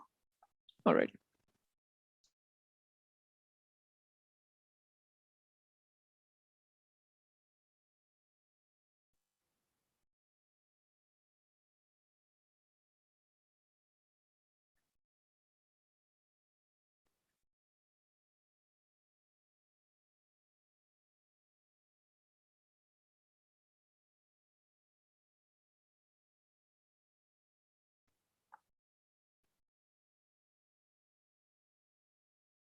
Yeah, so hi everyone. Sorry for the bit of a technical snag in the beginning.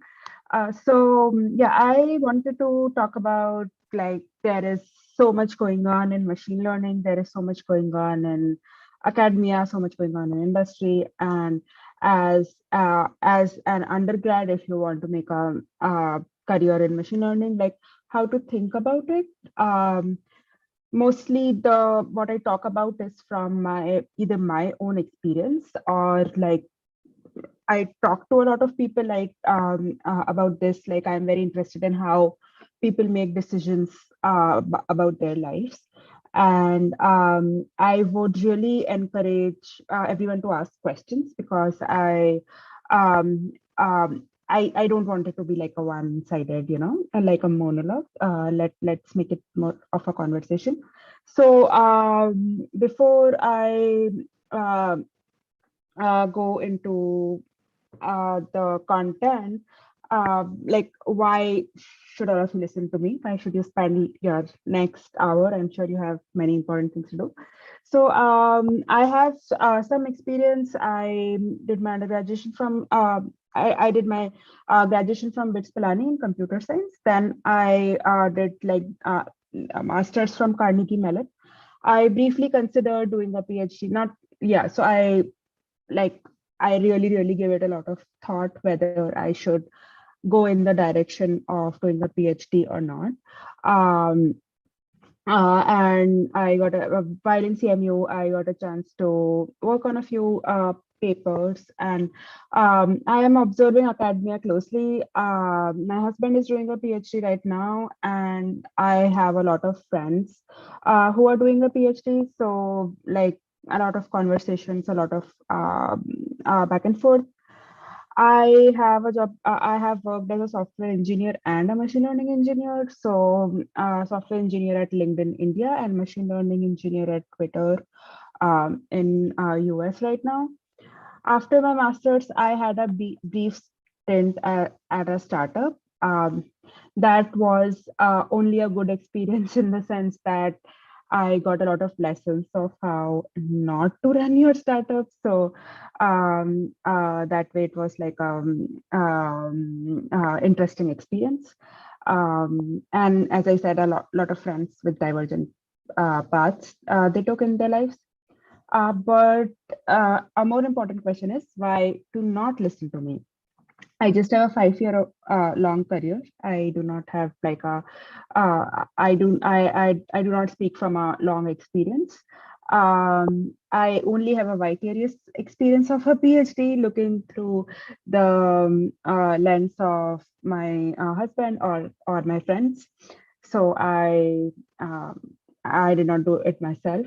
I'm not a career counselor. I have not done enough research in the area to be able to give any kind of data-driven advice. And my view is most definitely going to be limited to what I see around me. And I think that you need to be. There are a lot of things that go into having a successful career, and I feel that luck is one of the huge factors that people don't really like give credit to all that much. So probably my experience is kind of very, very limited. So with those caveats said, let's go into it.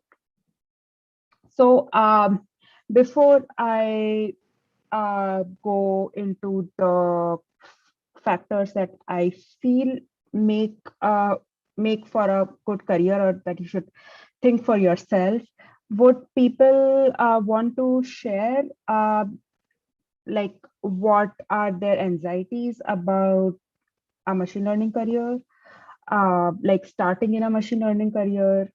Would anyone want to like share like what are they most anxious or worried about their future? Okay, well, if anyone wants to share your anxieties, you could just unmute yourself and speak. But I guess I could start with what I think. We've seen that in the past couple of decades, there have been ups and downs in AI in general, or ML in general. So there was this AI winter. Previously, there was a lot of focus in this area. Then there was this AI winter where no one really believed that these kind of things would work. And then again, the field has picked up, and now there are some reports that it's kind of saturating. So one thing that I sometimes worry about is what if there's going to be another dip in this area, and I'm talking from the point of view of someone who's majorly focused on this and haven't really explored other fields. That's one thing. I see. Okay. That's a very good point. Hopefully we would be able to cover it in the talk. If not, I'll make sure to take it up later. Anyone else?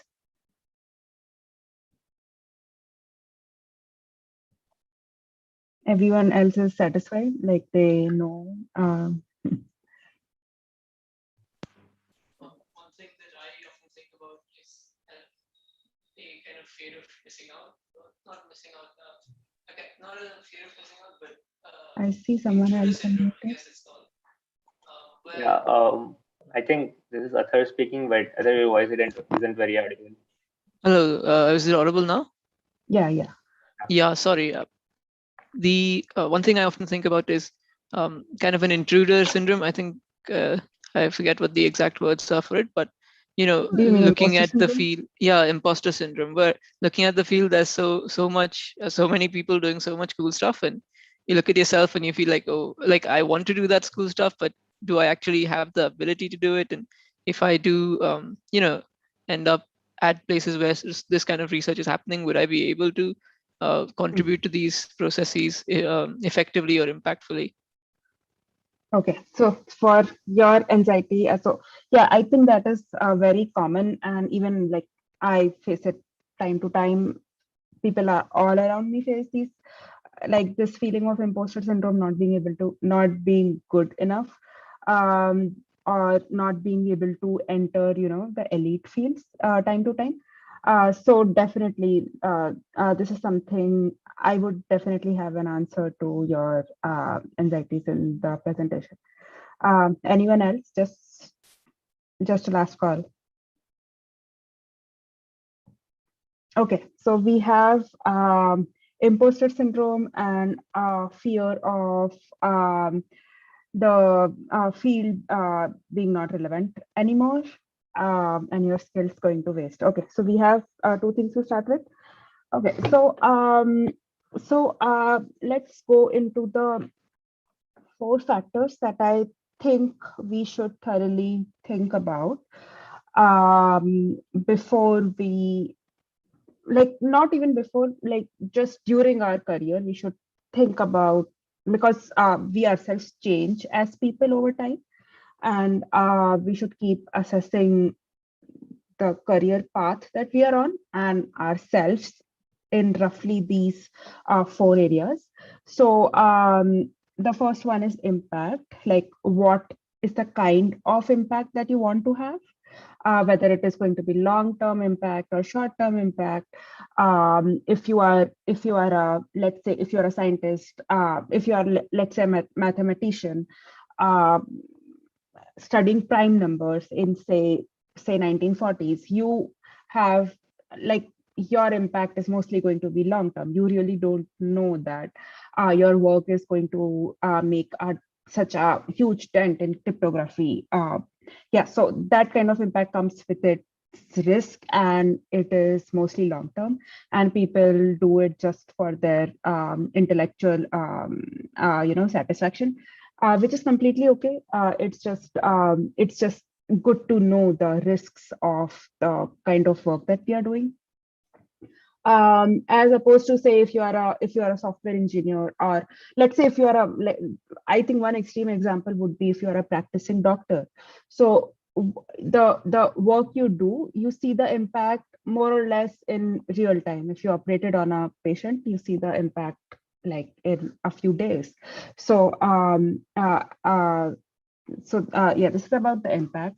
Second is about the skills. So even if someone put you at a position, let's say someone makes you the Prime Minister of India tomorrow, or someone puts you in a position like which you have coveted, which you have your eyes on. Let's say someone makes you whatever, I don't know, research scientist at Google Brain tomorrow. Do you think you would be able to do the job well? So, but this is something that I think you can more easily change about yourself by just getting more skills. And I don't need to go into how to be more skillful in machine learning. That is for you to figure out. The third aspect is the value. So the value can be so when I talk about value, I'm talking about in monetary terms. How, like, what so one should be clear about what is how much money is important to you, and weigh your career options accordingly. If it is not very important, then there is not a lot of point in, for instance, comparing your say package from other people's package and so on. So I think it is very important to know where your own perception of monetary value that you derive from your profession is. And the fourth and one of the most important factors is personal fit. Many times, more often than not, we go into careers because it is the most obvious thing to do. You realize over time that probably so for instance, I realized that I have a background in computer science, and I realized that probably sitting behind a monitor, not having a lot of contact with, particularly in work from home kind of a situation, it's not like sitting behind a laptop and doing more of like a back end kind of a job is not a good personal fit for me. So probably talking to a lot of people, more closer collaboration, more of a high level overview of projects rather than implementing things myself. And these are the things that kind of motivate me. There was a time where but I still need to, do a little bit of uh, do a little bit of behind the desk work myself. So there is so my point is there is like a good fit for each and every one of us, and we should like really try to find it out for ourselves. So let's go into the impact part first. So I personally feel that um, if you want to optimize for impact, the problems that are, say, large in scale, easily solvable, and not really looked for, like other people are not solving it, are the most impactful problem. So one way to look at it, if you are in a position where you are replaceable, by which I mean there are many people lining up, making a beeline to who would be as capable to do your job as yourself. Probably those positions are not that impactful. Because they are not neglected, right? So there is this organization called 80,000hours.org. If you take away anything from this presentation, I would really encourage to go on this website. They have a really good framework to evaluate how you can make the most impact by your profession. So the 80,000 hours come from the 40 years of careers that most of us would likely have, working for about 50 weeks in a year and about 40 hours in a week. So that makes it up for the 80,000 hours of your life, which you would spend doing something, and how you would make a change in the society in those 80,000 hours. So they identify these 9 pressing challenges, which include climate change, health in poor countries, nuclear security, and things like that. And these problems are sort of, the framework is which is on the left, which is the problems that are large in scale, which are easily solvable, not easily solvable, but not impossible to solve, and fairly neglected. I was kind of happily surprised to see that the top problem as of now is positively shaping the development of artificial intelligence. It concerns with the word positively shaping. I think that is the key here. it concerns with AI safety, or how do we want to? So we need more concerned citizens that in the space of AI that look beyond getting, the best performance or the best accuracies or making the best model out there, and actually like shaping the development of machine learning and AI in the in a more humane way. So yeah, so definitely check it out.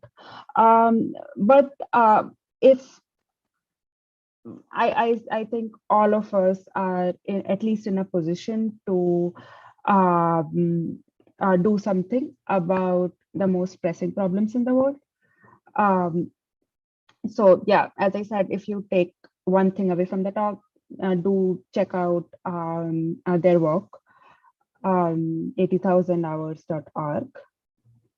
So yeah, so after impact, now coming to the skills, I think this is the factor that we already think about a lot. So as Athar mentioned, that like we sort of think about, are we skilled enough or not? Are we as good as other folks? So I don't feel a need to talk a lot about this. I think there are enough resources out there to develop your skills in a particular area and so on.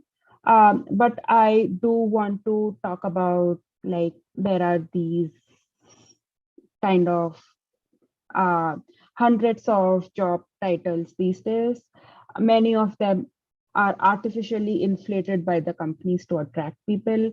There is software engineer, and then there is machine learning scientist, and there is data analyst, data scientist, machine learning research scientist, machine learning research engineer, and so on and so forth. So I just want to share a little bit, like a little framework of how to think about these. So when I see these titles, I sort of, so these are the two kind of dimensions that I think about them. So one is how much science is involved versus how much implementation is involved. So for instance, in my current role, it's so my current role as a machine learning engineer at Twitter is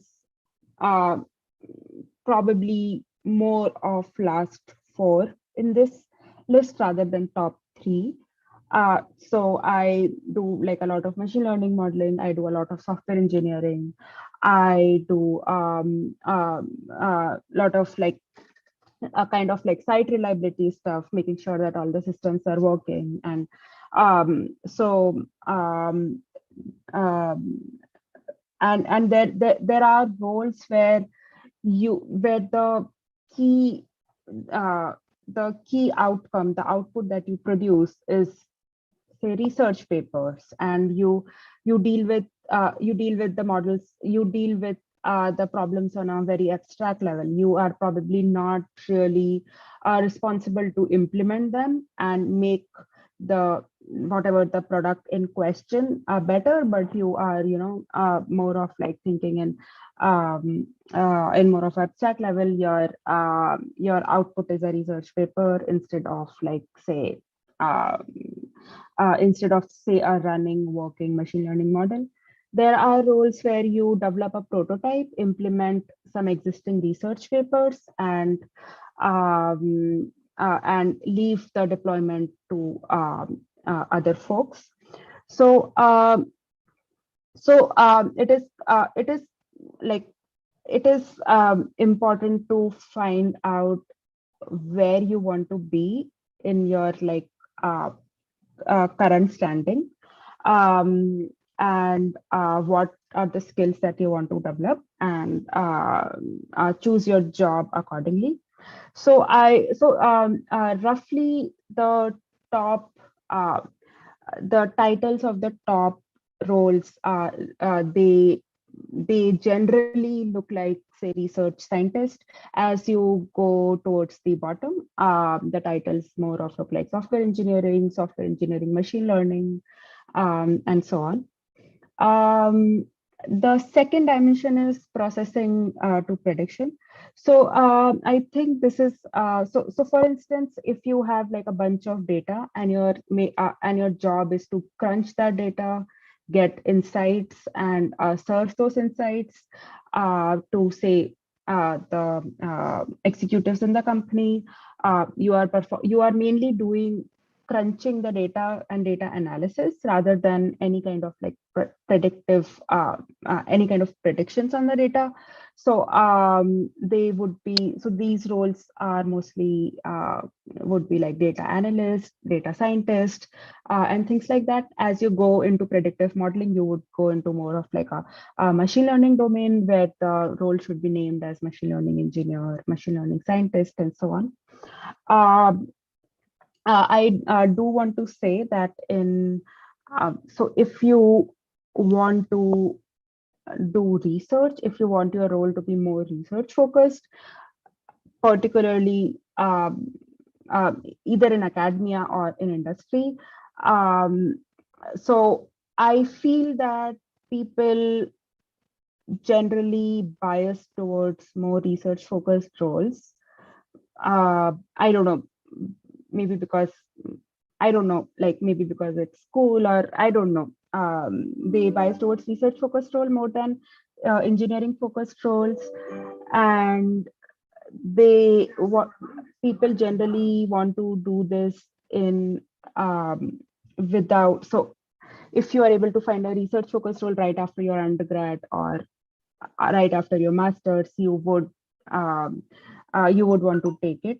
But that is where the skills part come into picture. I really feel that if you want to have a career in research, I feel that do a PhD. Like otherwise, but if you are not looking to do a PhD, I would suggest that more applied roles, either applied research or more engineering kind of roles, gravitate like towards that. And one of the main reasons is that in PhD you get training to do research, which you actually want to do in your life.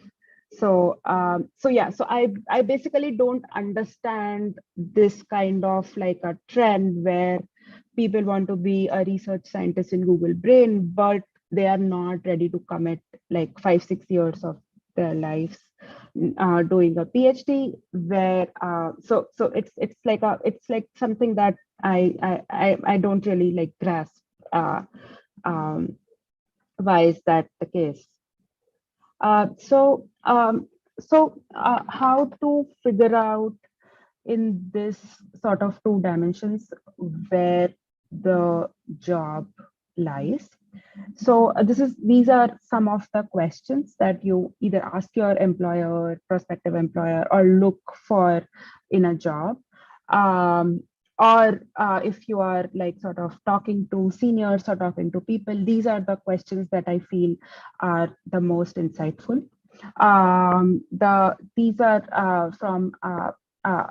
These are sort of like hierarchical from top to bottom. Basically say how your performance would be evaluated on a yearly level. Like what exactly are the deliverables that you are supposed to produce? Are you supposed to, is your performance measured in the number of, say, A/B tests that you run? Is your performance measured in the number of users that come to your platform? Is your performance measured in the number of citations that you gather over, say, 5-year period, or like whatever? So I think it is really, really important to figure out how exactly would your performance be evaluated. Second is now coming from the sort of more of an organization or like to the team level. So I have seen it happen that sometimes the team is really cool. The team is doing, say, some say it is let's say, so one of my friends got an offer from um, Google Ads team, which was a part of Google Brain. And what they do is they search for, they basically do neural architecture search to find the best models that suit the ads team. Now, the work that the team does sounds very cool and very relevant to what my friend wanted to do. But when he dug more, the actual job, his actual job was to like take those models that the researchers build and sort of test them for latency, etc., which he did not find very like as interesting. So, so my point is that the team might be cool, but your job might not be what you expect. And then now from the team, you come to the project. What does a project lifecycle looks like?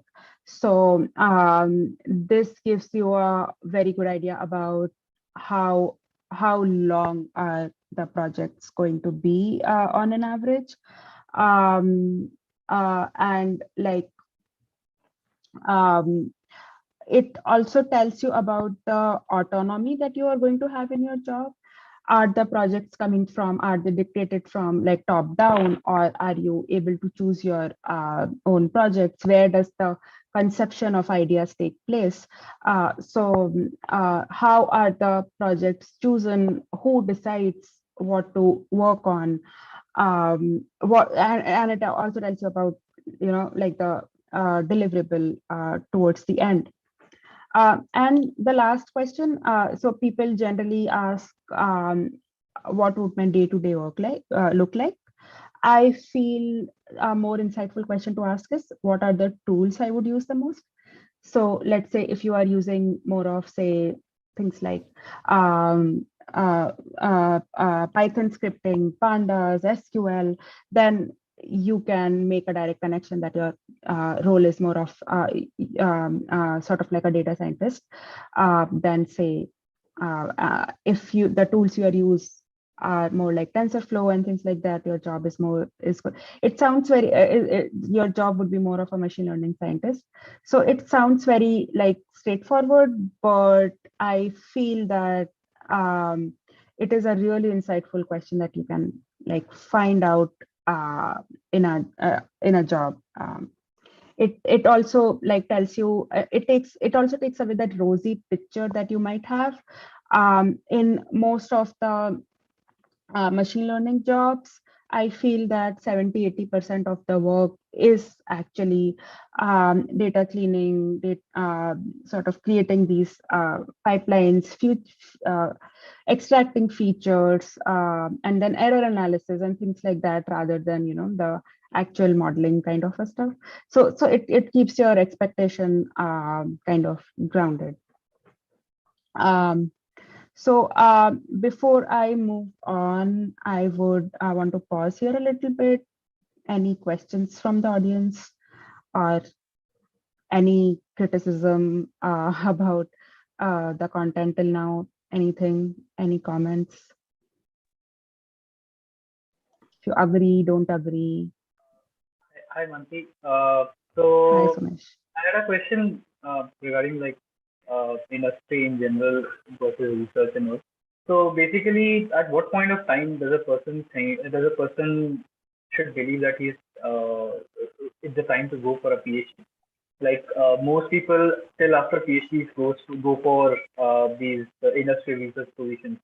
So at what point of time should you take that choice? And do you think, I mean, at least from a final year student's undergrad perspective, is it like what should he expect if he wants to skip a master's and directly wants to go for a PhD? Yeah, so that's a really good question. So let me rephrase it. So at what point of time you should decide that you it is like it's a good time to commit next 5-6 years of your life? to a PhD program. Is that what your question is? Yeah.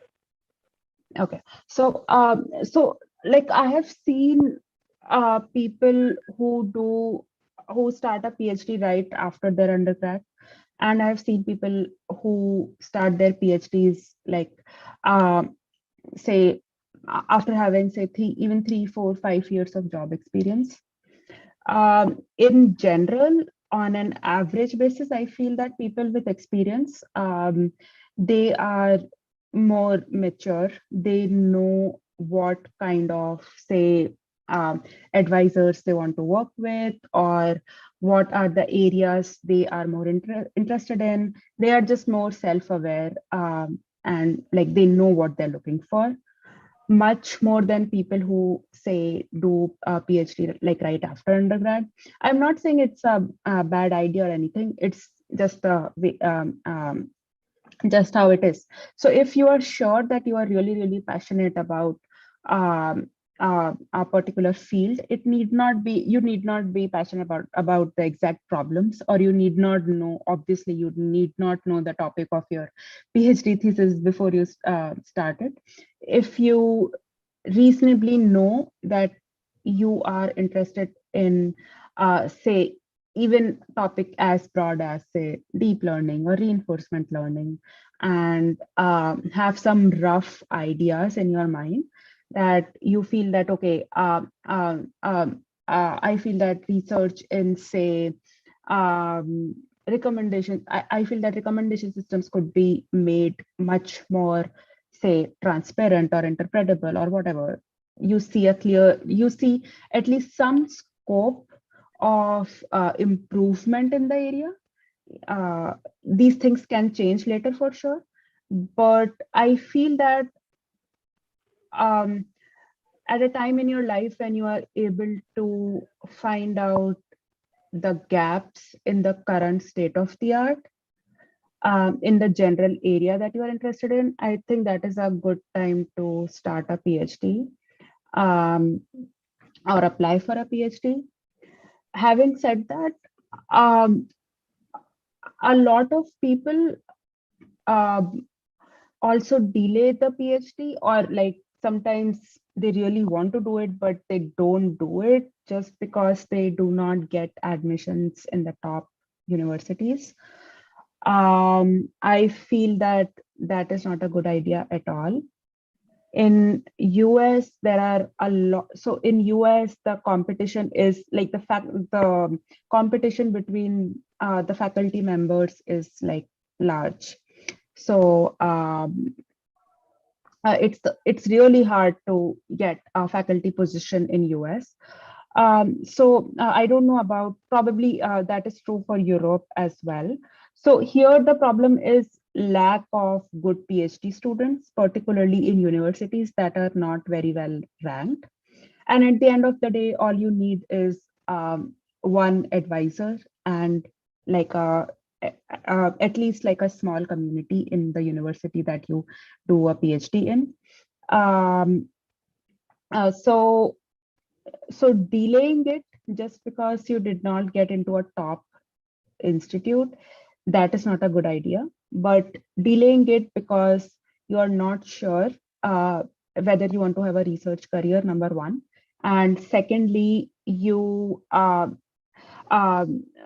you are sure that you want to have a research career, but you want to probably explore the field a little bit more. Uh, uh, these are, I feel, the only two reasons that you should like delay it. I don't know if I answered your question. Yeah. So, I mean, would you say that industrial experience, this is something that benefits you a lot before making a decision before you finally go for your PhD? One Yeah. more thing. Yeah. So one more thing. I mean, most of these industrial positions, let's say like research scientists, ML engineers, most of these require you to do like most of these roles require you certain experience, or at least like masters or PhD already. So what would be your advice to like people like us who would want to try these roles before a PhD. So like, what skills does a person need for these kind of roles? Any light on that?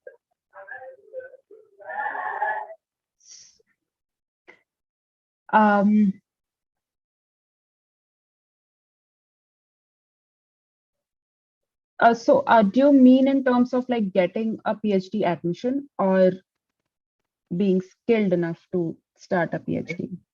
I mean, let's say I'm a final year undergrad right now. I started reading a lot about adversarial NLP 1 year ago. I want to go for a PhD, but I want to try out some industrial experience as well in between for 1 to 2 years.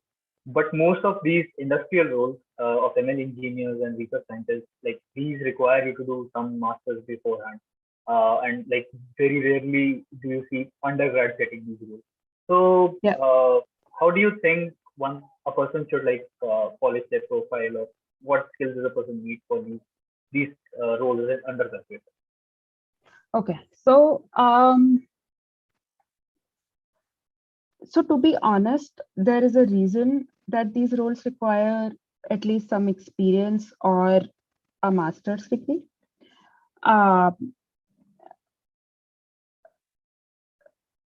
And I can understand, like, so I know people who have had like have had a very good career in machine learning. They would without doing like any kind of higher studies.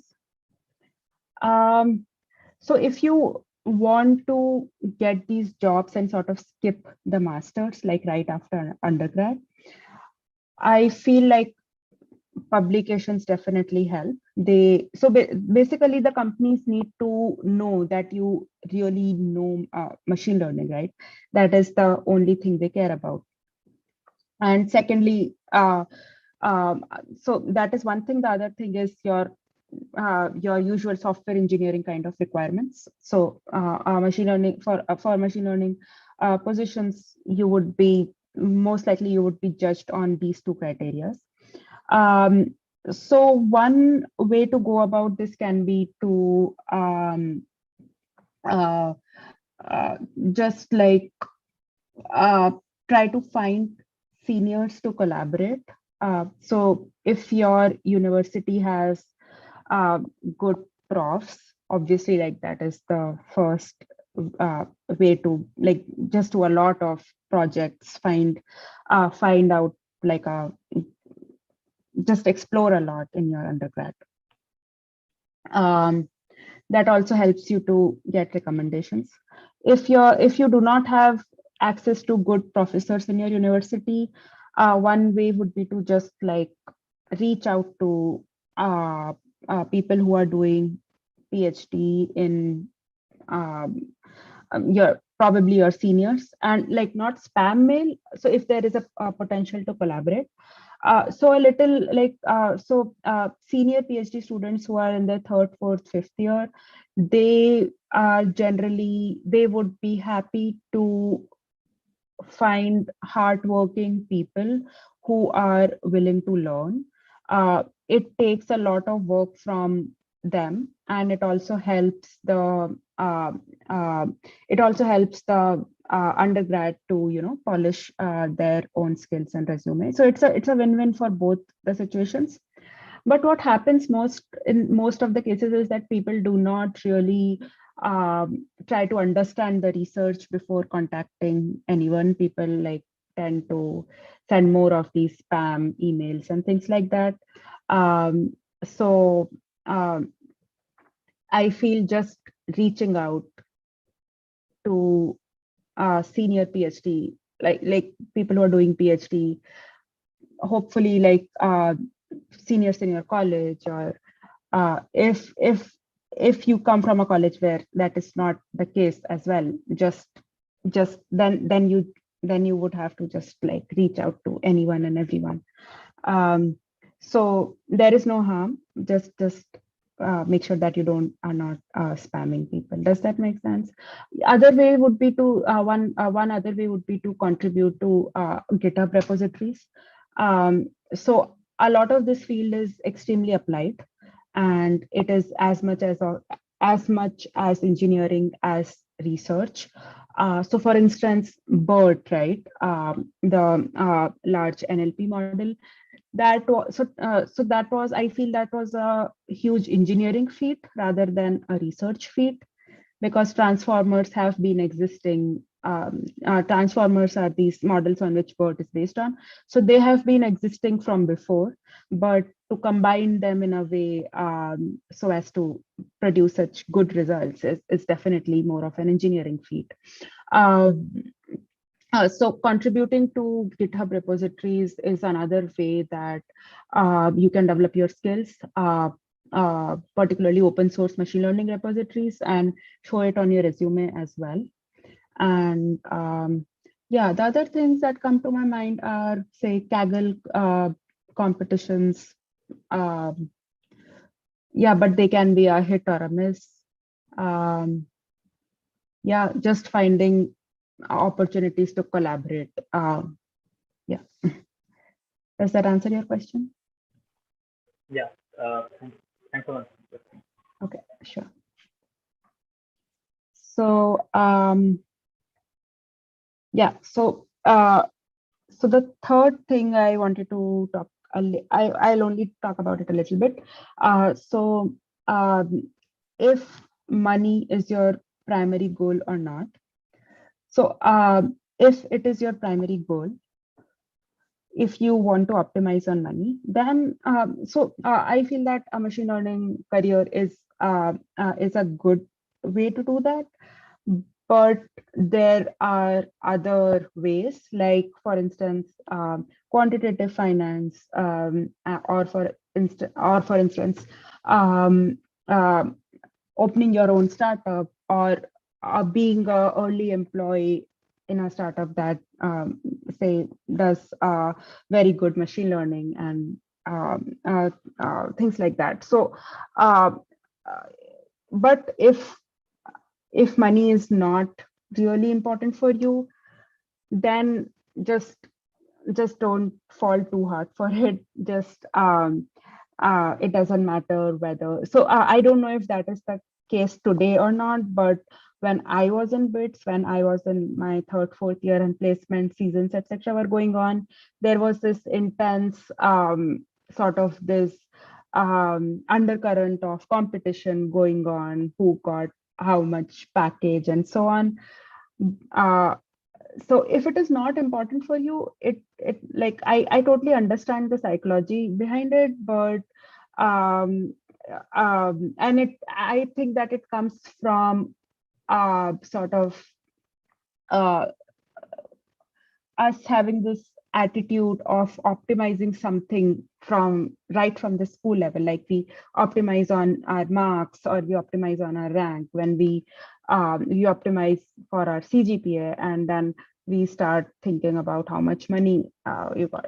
So there was intense competition between say this person got 24 lakhs, whatever, this person got 28 lakhs, and so on. I feel that it's so not important. But yeah, so I think this is like a fairly obvious point, but still it's easy to get sidetracked by such sort of quantitative metrics that you probably don't even really care about all that much. If you care about them, go all for it. Like, then don't think about a PhD. That is probably like think about other ways. Yeah, finally, I will talk a little bit about, I'll talk a little bit about the personal fit. So, so this is the, out of the four things, this is something that we neglect the most. So, so for instance, knowing yourself, right? So I'll take a case study of, say, industry versus academia, working in your usual team versus working in an academic lab, right? So I feel that working in an industry provide a lot more support. First of all, there are more people who honestly care about what you do. When you are working in academia, you have much more independence, but then no one is except for your advisor, no one in the world is really invested in what you do. Even if you are not producing anything of value, there would not be a huge, push, which would be the case in the industry, right? If you don't work, you would be like pushed from all the sides. So if you are someone who, so if you are someone who is not easily sort of like self-motivated all the time, and it is a really hard thing to do, probably academia is not a good place for you. Um, if you cherish independence, you don't want anyone to dictate, not even like the broad goals of what you are working on, um, then probably academia is better for you. And then there are other things that people tend to overlook. So for instance, in industry, there is, you can change it easily. You can move from team to team. You can change your managers if you don't like. In academia, your advisor plays such an important role, and it kinds of tend to become like a people pleasing kind of a culture, because everything is so much dependent on recommendations, for instance. And there is a huge power dynamic between the advisor and the student, right? Your career depends on those one or two people, right? Which is not the case in industry. So these are the things. So for instance, I personally cannot deal with so much of a power imbalance that I see in academia. I also feel that the feedback mechanism in academia are not very well developed. If someone is not happy, they do not have a lot of they do not have a place to submit their grievances and things like that. Universities most often do not have, say, HR department who are listening to employees and things like that. So these things are the most overlooked. Just something to keep in mind. The other part that I want to talk a little bit about is how to find a good personal fit. This is more in terms of like doing the things that you enjoy doing. So this is like the strategy that I use.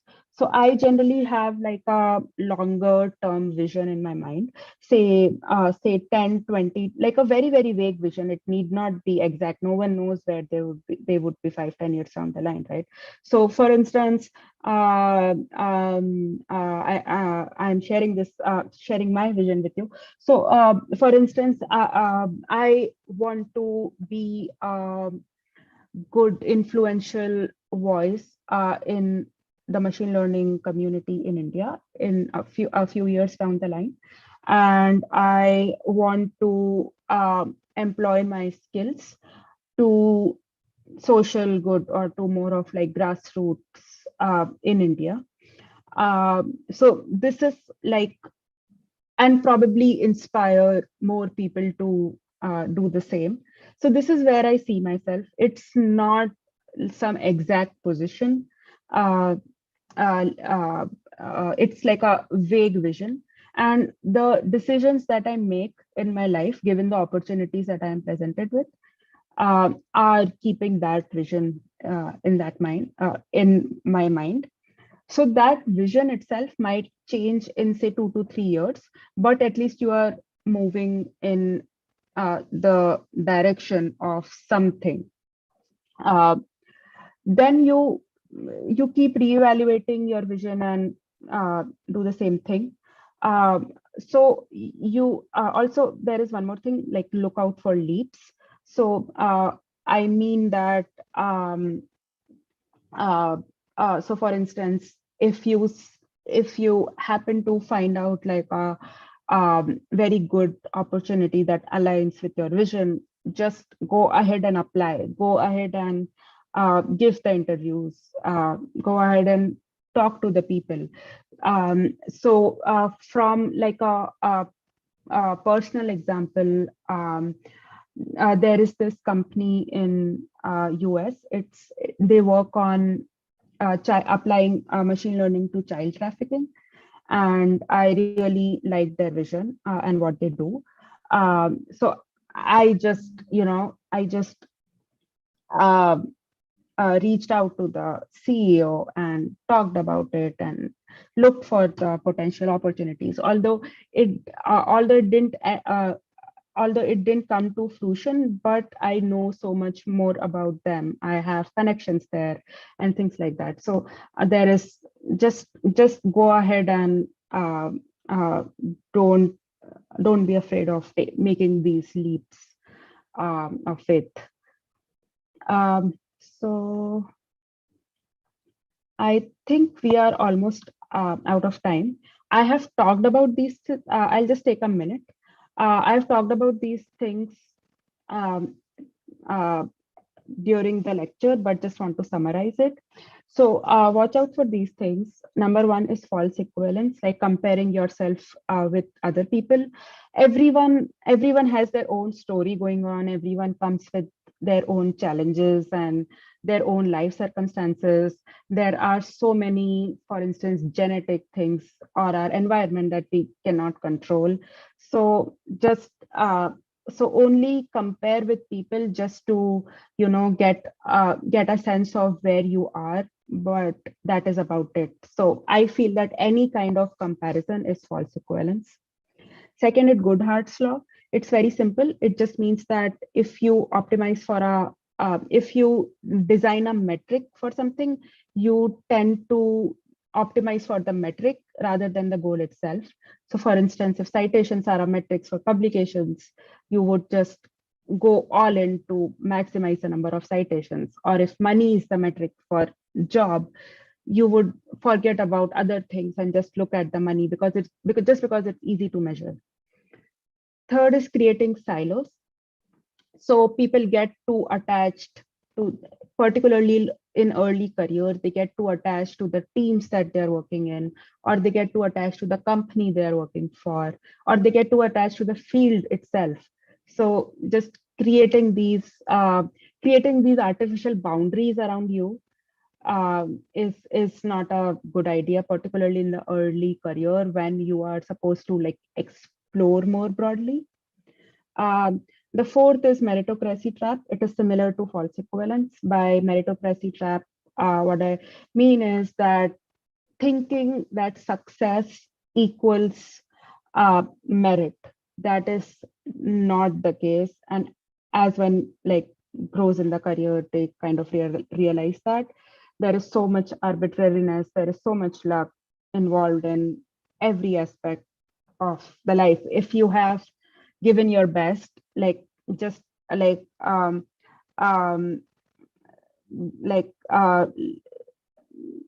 learn to be like sort of happy with giving your best and not what you actually get. So so yeah, these are the things. So I would want to, I don't know, we are out of time. Is there a talk after this, or can I take questions? Yeah, you can definitely. I think we also started a bit late, so it's fine. Okay, and this cool. is sort of the last talk for the day. So. Okay, that's great. Yeah. So. If anyone has any questions, you could just unmute yourself or write in the chat. Hello, Mansi ma'am. I had a question. Am I audible? Yeah. From what I understood, if I want to go ahead with the PhD at some point in time, I shouldn't do a master's necessarily unless it's required from my credentials, as in like if I'm not getting into a good PhD college with my current achievements or papers, because it will just be a financial strain. Yes. So it's advisable to not do a master's and directly do a PhD if possible, if that's the final goal. So I think if you, so you're sure that you want to go for a PhD, right? In most of the universities, see, the worst case is if you get a PhD direct admit, in the first 3 or 4 semesters, you would anyway your time would be spent in doing courses most of the time. Worst case, if you realize that the PhD is not for you, I think you can, in most of the places, like find it out, but I think in most of the places you can get the credits and get out after 3 or 4 semesters. So I don't think there is any potential harm in going for a direct PhD rather than first applying for masters and then going for a PhD. That said, do follow this advice of looking for good advisors rather than looking for good universities. Like what I see in CMU, for instance, I see there are so many, like people have like all kinds of experiences. There are PhD students who are stuck with advisors who is never present, and they are extremely like unsatisfied. Then there are people who have very hands-on and very like active advisors. And then there are people whose advisors are not present, but they are sort of like independent themselves to be able to produce very good research, so they don't care all that much. So PhD experiences are like overall this spectrum. So if you like understand what you are looking for, I think go for a, like there is no harm in going for a PhD directly.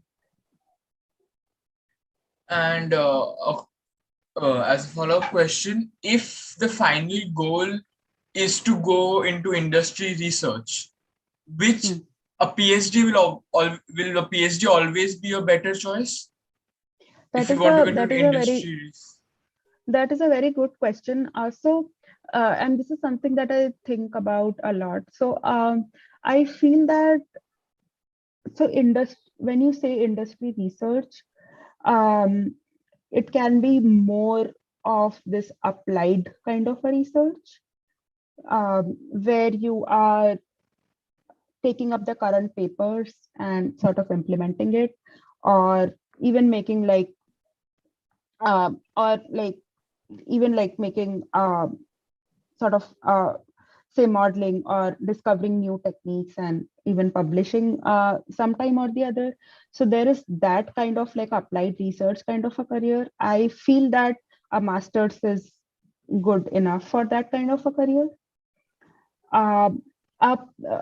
But if you want to publish, if you want to have like a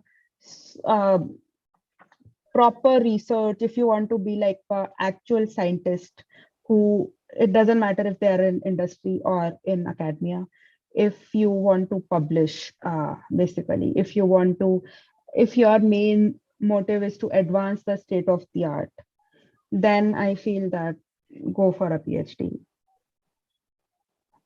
Thank you, ma'am.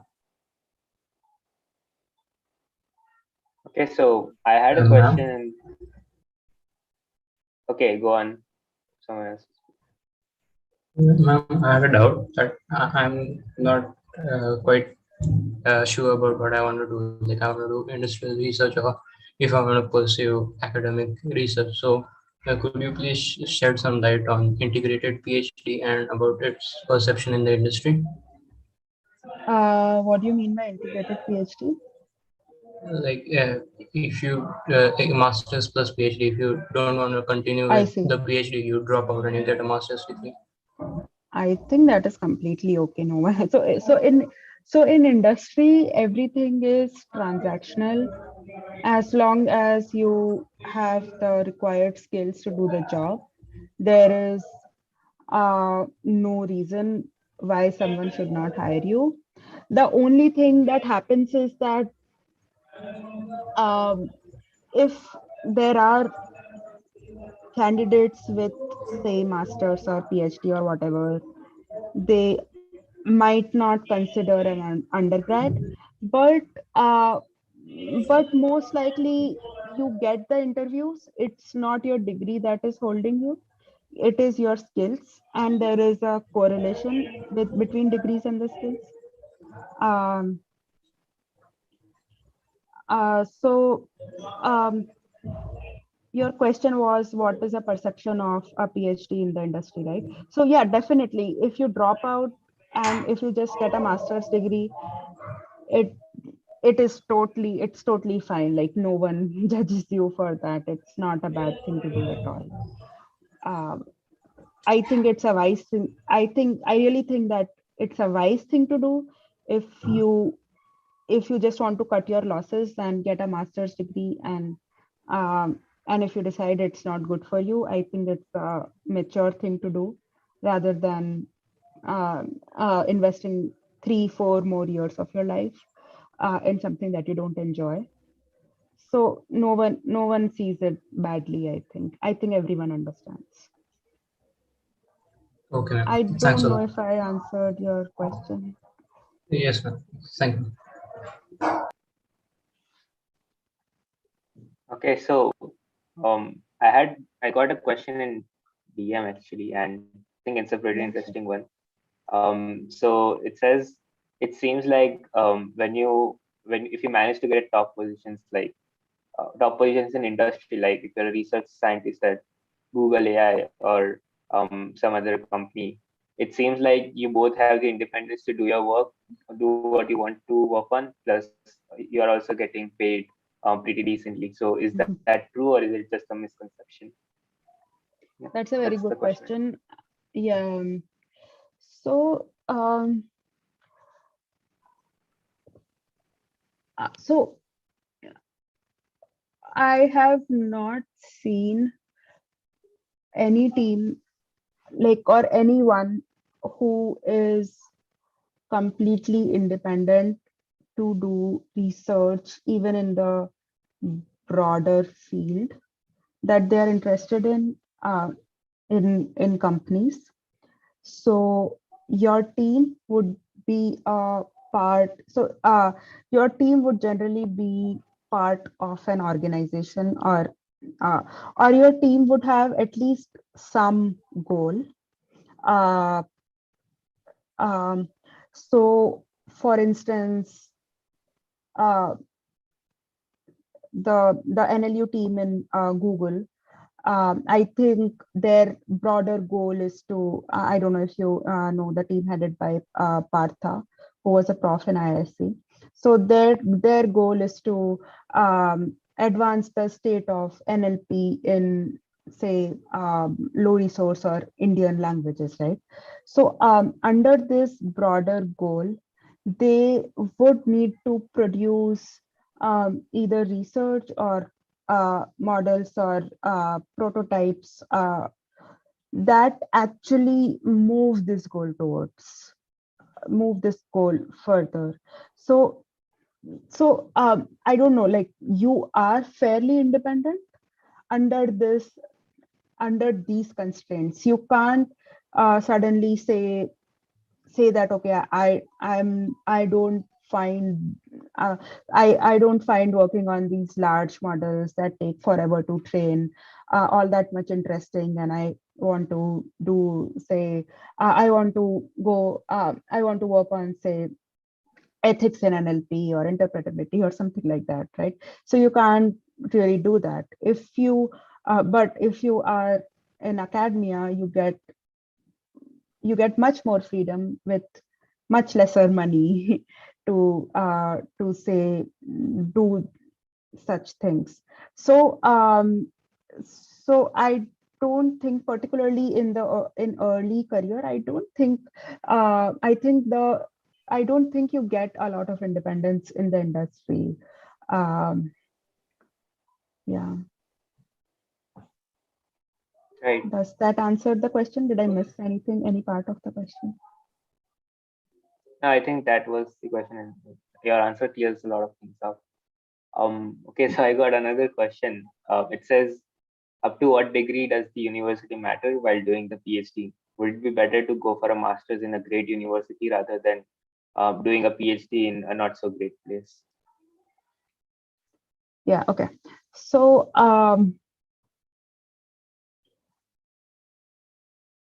so it depends on your goal, right? So definitely, if you want to be in academia, if you want to be basically if you want to be a faculty or a prof, you can't get away without doing a PhD. So that is like clear. Now, so I feel that masters helps in developing your skills. Number one, in machine learning. I feel that machine learning is an advanced enough field uh, to spend 1.5 to 2 years just like sort of uh, just dedicated to studying it. And it also gives you a sneak peek into how academia works from inside. So like in future, if you want to so this is a field which is like where industry and academia work very, very closely, right? So you would know how to collaborate with the researchers, and you would know how to publish and things like that. So masters give you all these things very neatly packed in 1.5 2 years. So that is why I say that after masters you are eligible to work in most of the applied research roles. Now I really feel that the degree itself or the university itself is only useful till you get an interview for a particular role. After that point of time, it's completely useless. So after masters, you can get interview if you have like good number of, if you have say 2 or 3 publications and you have a master's, you will get interviews from most of the good places. You can use referrals and whatever your connections to get them. After that, it is your performance in the interviews that matter than anything else. The degree itself doesn't matter, neither the university matters. And I think I've said this multiple times, PhD from not so good university is completely 100% okay. If you still like, there are a lot of factors, but still if you want me to say that PhD from a bad university versus masters from a good university, I feel that not a bad university, I mean sort of lower ranked university, I still feel that PhD from lower ranked university, I would take it of a little of a more credibility of machine learning knowledge than a master's, but only a little bit.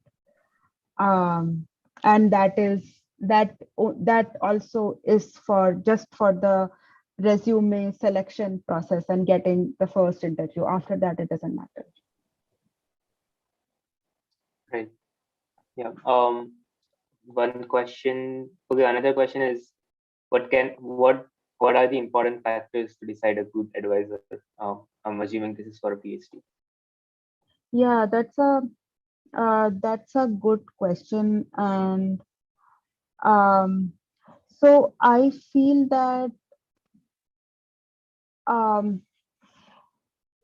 the personal fit that we talked about is very, very important. I feel that it is almost as important as the interest in the field. Like obviously, like there should be overlapping interest in the field itself, but how hands-on the advisor is, do they micromanage, do they meet once a month, do they want to meet daily, like all these things are much, much more important. Other than that, I would say, like other than this, I would say that there are some very good resources, some very good blog posts from people who have gone through the PhD process. So yeah, I'm not the best situated person for this question, but I can definitely share some resources that answer this question like really, really well. Yeah. Oh, that will be great. Okay, I don't see any other questions. So unless anyone has, I think, okay, so we are out of time anyways. Thanks for joining, Mansi. I'm sure it Yeah, was a of great course. talk, and I personally really enjoyed it. Uh, yeah, so I think that concludes the symposium actually. Oh, nice. Thanks. So can I take 5 more minutes? I just had I wanted to take questions first. I just had like a few things to say, if that is Yeah, okay. yeah, sure, sure. Okay. Okay, I'll just take 5 more minutes. So I just wanted to answer the first two questions that were asked. So so many people are concerned about how to stand out, and as I said, like impactful and neglected areas, and being a large fish in a small pond.